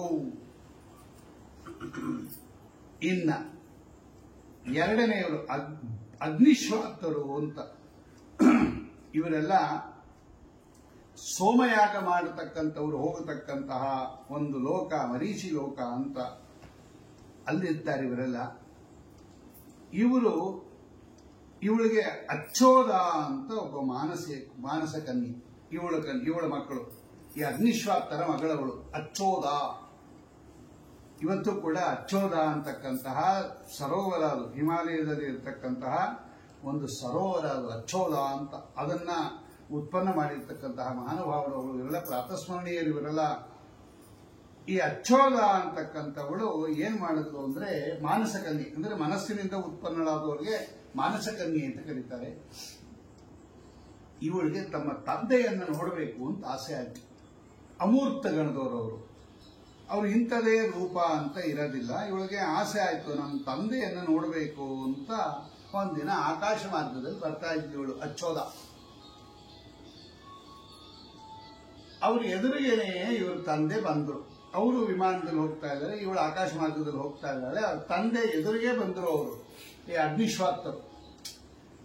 ಆದರೆ ಅವಳು ಎಂದೂ ನೋಡೇ ಇರಲಿಲ್ಲ ಇವ್ರ ತಂದೆಯನ್ನ. ಇವಳು ಅವರು ಹೋದ್ರು ಗೊತ್ತಾಗಲಿಲ್ಲ, ಇವರೇ ನಮ್ಮ ತಂದೆ ಅಂತ ಗೊತ್ತಾಗಲಿಲ್ಲ, ನೋಡಿರ್ಲಿಲ್ಲ ಅವಳು, ಗೊತ್ತಾಗಲಿಲ್ಲ. ಅದೇನಾಯ್ತು ಗುರುತು ಹಿಡಿಲಿಲ್ಲ, ಅವ್ರ ಮುಂದೆ ಹೊರಟೋದ್ರು. ಆಮೇಲೆ ಏನಾಯ್ತು ಅಂದ್ರೆ ಅಮಾವಸು ಅಂತ ಒಬ್ಬ ಗಂಧರ್ವ ಬಂದ ಅದೇ ದಾರಿಲಿ. ಮುಂದೆ ಅವನ ಹೆಸರು ಅವನು ಬರ್ತ ಅಮಾವಸು. ಇವಳೇನ್ ಮಾಡ್ಬಿಟ್ಲು, ಭಗವಂತನ ಇಚ್ಛೆಯಂತೆ ಈ ಅಚ್ಚೋದ ತಂದೆ ಅಂತ ಹೋಗಿ ಆ ಅಮಾವಸುವನ್ನ ಆಲಿಂಗನ ಮಾಡ್ಕೊಂಡ್ಬಿಟ್ಲು. ನಮ್ಮ ತಂದೆ ನೀವು ಅಂತ. ನೋಡ್ರಿ ಎಷ್ಟು ಪ್ರಾಬ್ಲಮ್ ಆಯ್ತು ಇವಾಗ ಅಂದ್ರೆ, ತಂದೆ ಬಂದಾಗ ಬಿಟ್ಟಿದ್ದು ಒಂದು, ಅದೇನೋ ಗೊತ್ತಿರಲಿಲ್ಲ. ಆದ್ರೆ ಬೇರೆ ಯಾರನ್ನೋ ತಂದೆ ಅಂತ ಆಲಿಂಗನ ಮಾಡಿಕೊಂಡಿದ್ದರಿಂದ ಅವಳ ವಿಮಾನ ಕೆಳಗಡೆ ಬೀಳಕ್ ಶುರು ಆಯ್ತು. ವಿಮಾನದಲ್ಲಿ ಹೊರಟಿದ್ಲು ಅವಳು, ನೋಡಿ ತಲೆ ಕೆಳಕಾಗಿ ಬೀಳಕ್ ಶುರು ಆಯ್ತು. ಆ ವಿಮಾನದಿಂದ ತಲೆ ಕೆಳಕಾಗಿ ಬೀಳಕ್ಕೆ ಶುರು ಆಯ್ತು. ಇದಕ್ಕೆ ಮಾನಸಿಕ ವ್ಯಭಿಚಾರ ಅಂತ ಕರೀತಾರೆ. ಅಂದ್ರೆ ಇನ್ನೊಬ್ಬ ಪುರುಷನನ್ನ ತಂದೆ ಅಂತ ತಿಳ್ಕೊಂಬೋದೇ ವ್ಯಭಿಚಾರ ಅಂದಾಗ ಬೇರೆ ಇನ್ನೇನೇನೋ ತಿಳ್ಕೊಂಬೋದು. ಏನಾಗುತ್ತೆ ನೀವೇ ಲೆಕ್ಕ ಹಾಕೊಳ್ಳಿ. ಇವತ್ತು ಎಷ್ಟು ಮಾನಸಿಕ ವ್ಯಭಿಚಾರ ನಡೀತಾ ಇದೆ ಅಂತ ನೀವೇ ಲೆಕ್ಕ ಹಾಕೊಳ್ರಿ. ಆ ಫಿಲಂ ಸ್ಟಾರ್ ಹಿಂಗಿದ್ದಾರೆ, ಈ ಫಿಲಂ ಸ್ಟಾರ್ ಹಿಂಗಿದ್ದಾರೆ, ಆ ನಟಿ ಹಿಂಗಿದ್ದಾಳೆ, ಈ ನಟಿ ಹಿಂಗಿದ್ದಾಳೆ, ಇದೆಲ್ಲ ಮಾನಸಿಕ ವ್ಯಭಿಚಾರ. ಗೊತ್ತಾಯ್ತಾ? ಅದಕ್ಕೆ ಚಲನಚಿತ್ರಾದಿಗಳು ನೋಡಬೇಡಿ ಅಂತ ಶಾಸ್ತ್ರದಲ್ಲಿ ನಿಷಿದ್ಧ ಮಾಡಿರೋದು. ಯಾಕಪ್ಪ ಅಂದ್ರೆ ಅವಳು ಹಂಗಿದ್ದಾಳೆ ಅಂತ ತಿಳ್ಕೊಂಡ್ರೆ ಅದು ವ್ಯಭಿಚಾರ. ಆ ನಟ ಹಂಗಿದ್ದಾನೆ, ಸುರದ್ರೂಪಿ ಆಗಿದ್ದಾನೆ, ಈ ನಟಿ ಹಿಂಗಿದ್ದಾಳೆ, ಅವಳು ಹಿಂಗೆ, ಇವಳಂಗೆ, ಇವಳಂಗೆ, ಇದೆಲ್ಲ ಮನಸ್ಸಿನಿಂದ ಮಾಡುವ ವ್ಯಭಿಚಾರ. ಇದೆಲ್ಲ ಪಾಪದ ಕೋರ್ಟ್ಗೆ ಹೋಗ್ತಾ ಇರುತ್ತೆ. ತಂದೆ ಅಂತ ಇನ್ನೊಬ್ಬ ವ್ಯಕ್ತಿಯನ್ನು ತಿಳ್ಕೊಂಡಿದ್ದಕ್ಕೆ ವ್ಯಭಿಚಾರ. ಬಿದ್ದೋಯ್ತು ಕೆಳಗಡೆಯಿಂದ ಅವಳು. ಆಗ ಅವಳು ಕೂಕುಮಕ್ ಶುರು ಮಾಡಿದ್ಲು, ಕಾಪಾಡಿ ಕಾಪಾಡಿ, ನನ್ನ ತಂದೆ ಎಲ್ಲಿದ್ದಾರೆ, ನಾನು ಬಿದ್ದೋಗ್ತಾ ಇದ್ದೀನಿ, ಕಾಪಾಡಿ ಎಂದಾಗ ರಕ್ಷಣೆ ಮಾಡಿ ಅಂತ ಆರ್ತನಾದ ಮಾಡ್ತಾ ಇದ್ದಾಳೆ. ಅವ್ರ ತಂದೆ ಹೇಗಿದ್ರು ಮುಂದೆ ಹೋಗ್ತಾ ಇದ್ರಲ್ಲ, ಅವ್ರು ಹೇಳಿದ್ರು, ಹಂಗೆ ಕೈ ತೋರಿಸ್ಬಿಟ್ರು, ಬೀಳಬೇಡ ಅಲ್ಲೇ ನಿಂತ್ಕೋ ಅಂತ. ನೋಡ್ರಿ ಅವ್ರ ತಪಸ್ಸಿನ ಶಕ್ತಿ ಹೇಗಿದೆ. ತತ್ಪ್ರತಿಷ್ಠಾ ಅಂತ ಹೇಳಿದ್ರು, ಅಲ್ಲೇ ನಿಂತ್ಕೊಂಡು ಅಲ್ಲೇ ನಿಂತ್ಕೊಂಡು ಅಂತರಾಳದಲ್ಲಿ ಆಕಾಶದಲ್ಲೇ ನಿಂತ್ಕೊಂಡು, ಮೇಲೂ ಇಲ್ಲ ಕೆಳಗೂ ಇಲ್ಲ, ಅಲ್ಲೇ ನಿಂತ್ಕೊಂಡು ಹೇಳಿದ್ರು.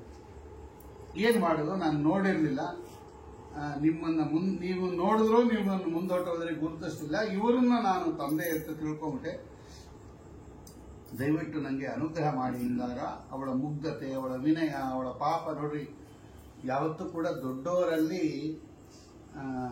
ನಮ್ಮ ತಪ್ಪನ್ನೆಲ್ಲ ವಿನಂತಿ ಮಾಡ್ಕೊಂಡ್ಬಿಡ್ಬೇಕು. ನಾವು ಅದನ್ನು ಮುಚ್ಚಿಟ್ಬಿಡ್ತಾ ಇದೀವಿ. ಇದೇ ಮಾಡೋ ದೊಡ್ಡ ಪ್ರಾಬ್ಲಮ್ಮು. ಕಾಯಿಲೆ ಮುಚ್ಚಿಡೋದು ಎಷ್ಟು ದೊಡ್ಡದೋ ತಪ್ಪೋ, ಅದಕ್ಕಿಂತ ದೊಡ್ಡ ತಪ್ಪು ಪಾಪ ಮುಚ್ಚಿಡೋದು. ಪಾಪ ಮುಚ್ಚಿಟ್ರೆ ಹಂಗೆ ಉಳ್ಕೊಂಡ್ಬಿಡುತ್ತೆ. ಪಾಪ ಓಪನ್ ಮಾಡಿದ್ರೆ ಅವ್ರಿಗೆ ಪರಿಹಾರ ಸಿಗತ್ತೆ, ಹೊಟ್ಟು ಹೋಗುತ್ತೆ. ಅದಕ್ಕೆ ಪಾಪ ಹೇಳ್ಕೋಬೇಕಂತೆ, ಅದೊಂದು ಪ್ರಾಯಶ್ಚಿತ್ತ.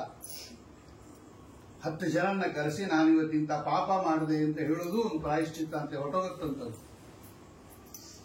ಈ ಚಿಕ್ಕ ಹುಡುಗರಾಗಿದ್ದಾಗ ಸ್ಕೂಲಲ್ಲಿ ಪೆನ್ಸಲ್ ಕದ್ದು ಬಿಟ್ರೆ ಅವನ ಕುತ್ತಿಗೆಗೆ ಸ್ಲೇಟ್ ಅಲ್ಲಿ ಹಾಕಿ ಬರ್ಸೋರು, ನಾನು ಪೆನ್ಸಿಲ್ ಕದ್ದು ಬಿಟ್ಟೆ, ತಪ್ಪು ಮಾಡಿದ್ದೀನಿ, ಇನ್ಮೇಲೆ ಕದಿಯಲ್ಲ ಅಂತ ಒಂದು ಕುತ್ತಿಗೆಗೆ ಸ್ಲೇಟ್ ಹಾಕ್ಬಿಟ್ಟು ಎಲ್ಲ ಕ್ಲಾಸ್ ರೂಮ್ಗೂ ಕರ್ಕೊಂಡು ಹೋಗೋರು.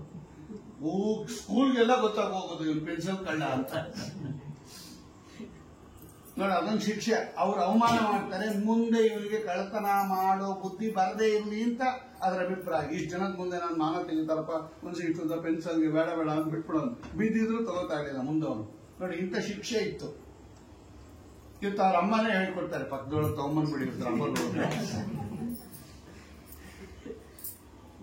ಕೊಳ್ಳೇಬೇಡ ಅನ್ನೋದು, ತಗೊಂಬ ಅನ್ನೋದು. ನೋಡ್ರಿ ಅವ್ರು ಹೇಳಿದ್ರು, ಇಂಥ ಮುಗ್ಧತೆ ನೀ ಇರೋ ವಿಷಯ ಹೇಳ್ಬಿಟ್ಟಲ್ಲ. ಭಾಗವತದಲ್ಲಿ ಇದೆ ನೋಡ್ರಿ, ಪ್ರಾಯಶ್ಚಿತ್ತದಲ್ಲಿ ಇದು ಒಂದು ಪ್ರಾಯಶ್ಚಿತ್ತ. ಇರೋ ಮಾಡಿದ ಪಾಪವನ್ನ ಘಂಟಾಘೋಷವಾಗಿ ಹೇಳ್ಕೋಬೇಕು ಅಂತ. ಇಂಥ ತಪ್ಪು ಮಾಡಿಬಿಟ್ಟೆ, ಇನ್ಮೇಲೆ ಇಂಥ ತಪ್ಪು ಮಾಡಲ್ಲ ಅಂತ ದೊಡ್ಡವ್ರ ಹತ್ರ ಹೇಳೋದು ಒಂದು ಪ್ರಾಯಶ್ಚಿತ್ತ. ಭಾಗವತ ಷಷ್ಠ ಸ್ಕಂದದಲ್ಲಿದೆ. ಅದು ನಾವೈತಿವಾಗಲ್ಲ, ಎಲ್ಲ ಮುಚ್ಚಿಟ್ಬಿಡ್ತೀವಿ. ಅದೇ ಏನಾರ ಪುಣ್ಯ ಕೆಲಸ ಮಾಡಿದ್ರೆ ಯಾರಿಗೂ ಹೇಳ್ಬೇಡಿ, ಈ ಸಲ ಬೆಳ್ಳಿ ದೀಪ ದಾನ ಕೊಟ್ಟೆ ಅನ್ನೋದು. ಎಂತದೋ ಒಂದು ಗೊತ್ತಾಯ್ತಲ್ಲ, ಸುಮ್ಮನೆ ಇರ್ಬೇಕಾಯ್ತು.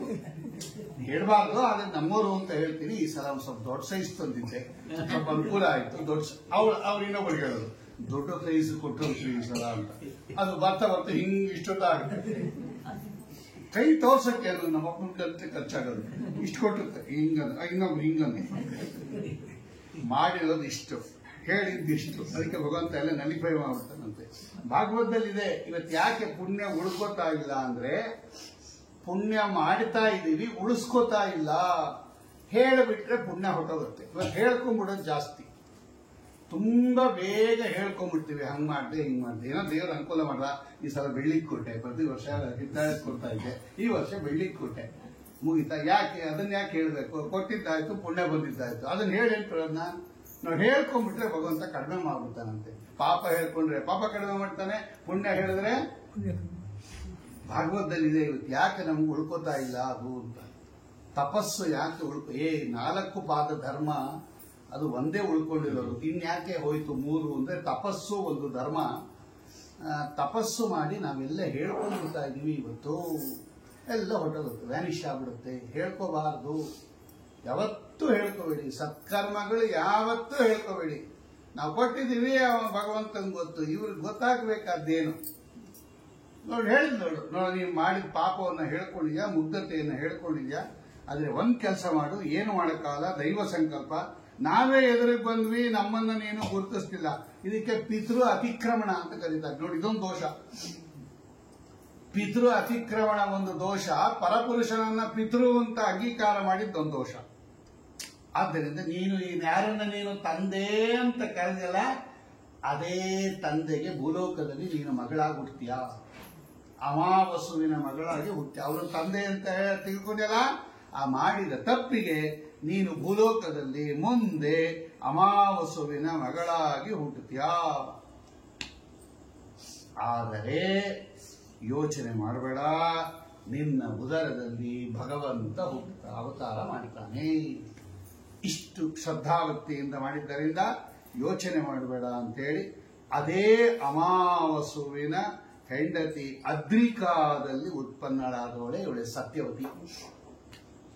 ವೇದವ್ಯಾಸ ದೇವರಿಗೆ ತಾಯಿ ಎನಿಸ್ಕೊಂಡಿರ್ತಕ್ಕಂತಹ, ಅಲ್ಲಿ ಉತ್ಪನ್ನಳಾದರೂ ಕೂಡ ಅಮಾವಸುವಿನ ಅದ್ರಿಕಾ ಅಂತ ಅವಳ ಹೆಂಡತಿ ಅಲ್ಲಿ ಉತ್ಪನ್ನವಾದರೂ ಕೂಡ ಅವಳು ದಾಶ, ಆ ಉತ್ಕೃಷ್ಟವಾಗಿರ್ತಕ್ಕಂತಹ ಬೆಸ್ತರ ಮಗಳಾಗಿ ಬೆಳೆದು ಅಲ್ಲಿ ಬಂದಿರತಕ್ಕಂತಹ ಪರಾಶರರಿಗೆ ಲಗ್ನ ಮಾಡಿಕೊಟ್ಟು ಸತ್ಯವತಿ ದೇವಿಯನ್ನ ಅಲ್ಲಿ ಜಯತಿ ಪರಾಶರ ಸೂನು ಸತ್ಯವತಿ ಹೃದಯ ನಂದನೋ ವ್ಯಾಸಃ ಯಸ್ಯ ಕಮಲಗಲಿತಂ ವಾಂಗ್ಮಯಮೃತಂ ಜಗತ್ಪಿಬತಿ.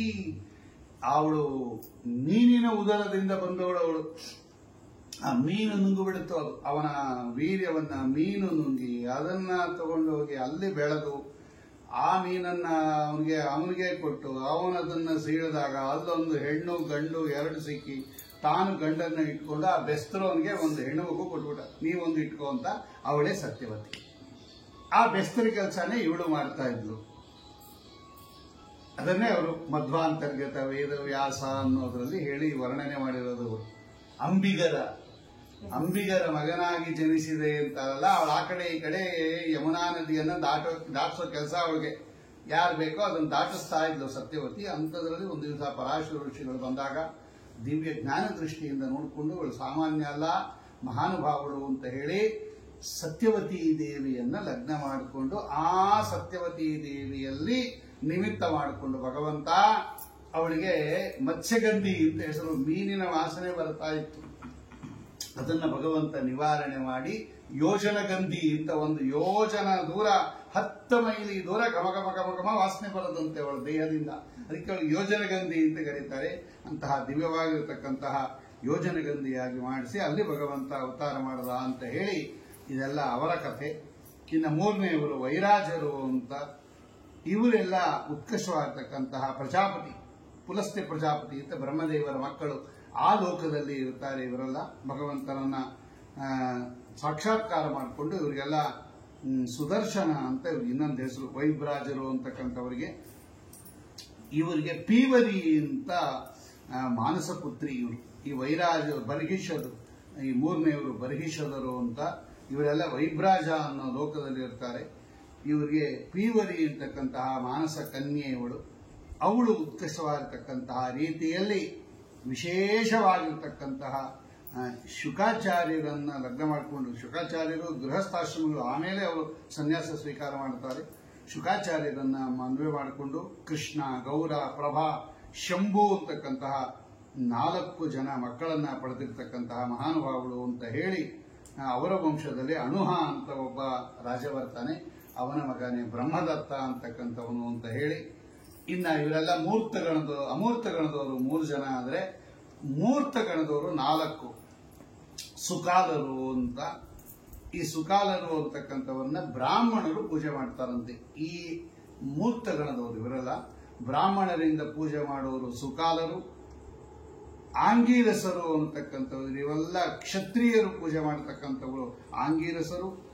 ಸುಸ್ವದರು ಅಂತ ಇದೆ, ಇವರೆಲ್ಲ ವೈಶ್ಯರು. ಈ ಸುಸ್ವದರು ಅಂತಕ್ಕಂತಹ ಪಿತೃದೇವತೆಗಳನ್ನ ಪೂಜೆ ಮಾಡುತ್ತಾರೆ.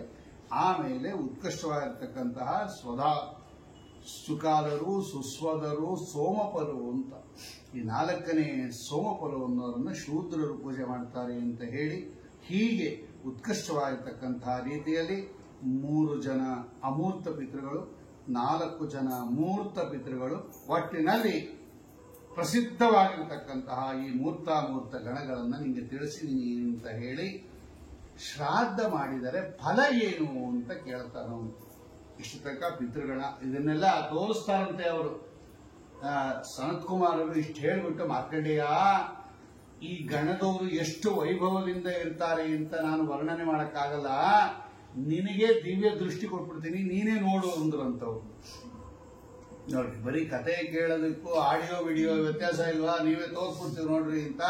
ಹಂಗೆ ನಿನಗೆ ದಿವ್ಯ ದೃಷ್ಟಿ ಕೊಟ್ಬಿಡ್ತೀನಿ, ನೀನೇ ನೋಡು ಆ ಪಿತೃದೇವತೆಗಳು ಎಷ್ಟು ವೈಭವದಿಂದ ಇರ್ತಾರೆ ಅಂತೇಳಿ ಸನತ್ ಕುಮಾರರು ಮಾರ್ಕಂಡೇಯರಿಗೆ ತಮ್ಮ ತಪಸ್ಸಿನ ಪ್ರಭಾವದಿಂದ ದಿವ್ಯ ದೃಷ್ಟಿಯನ್ನು ಕೊಟ್ಟು, ನೋಡು ಪಿತೃಗಣದವರು ಹೆಂಗಿರ್ತಾರೆ ಎಂದಾಗ ಸಾಕ್ಷಾತ್ತಾಗಿ ಮಾರ್ಕಂಡೇಯರು ಆ ಪಿತೃಲೋಕ, ಅವರ ವೈಭವ, ಅವರ ಪೂಜಾ, ಅವರ ಕ್ರಮ, ಅವರು ಎಷ್ಟು ಹಿಂಗಿರ್ತಾರೆ, ಅವರ ತೇಜಸ್ಸು, ವರ್ಚಸ್ಸು ಎಲ್ಲ ನೋಡಿ ಸಾಕ್ಷಾತ್ತಾಗಿ ನೋಡಿದ್ರು ಅಂತ ಹರಿವಂಶ ಹೇಳ್ತಾ ಇದೆ.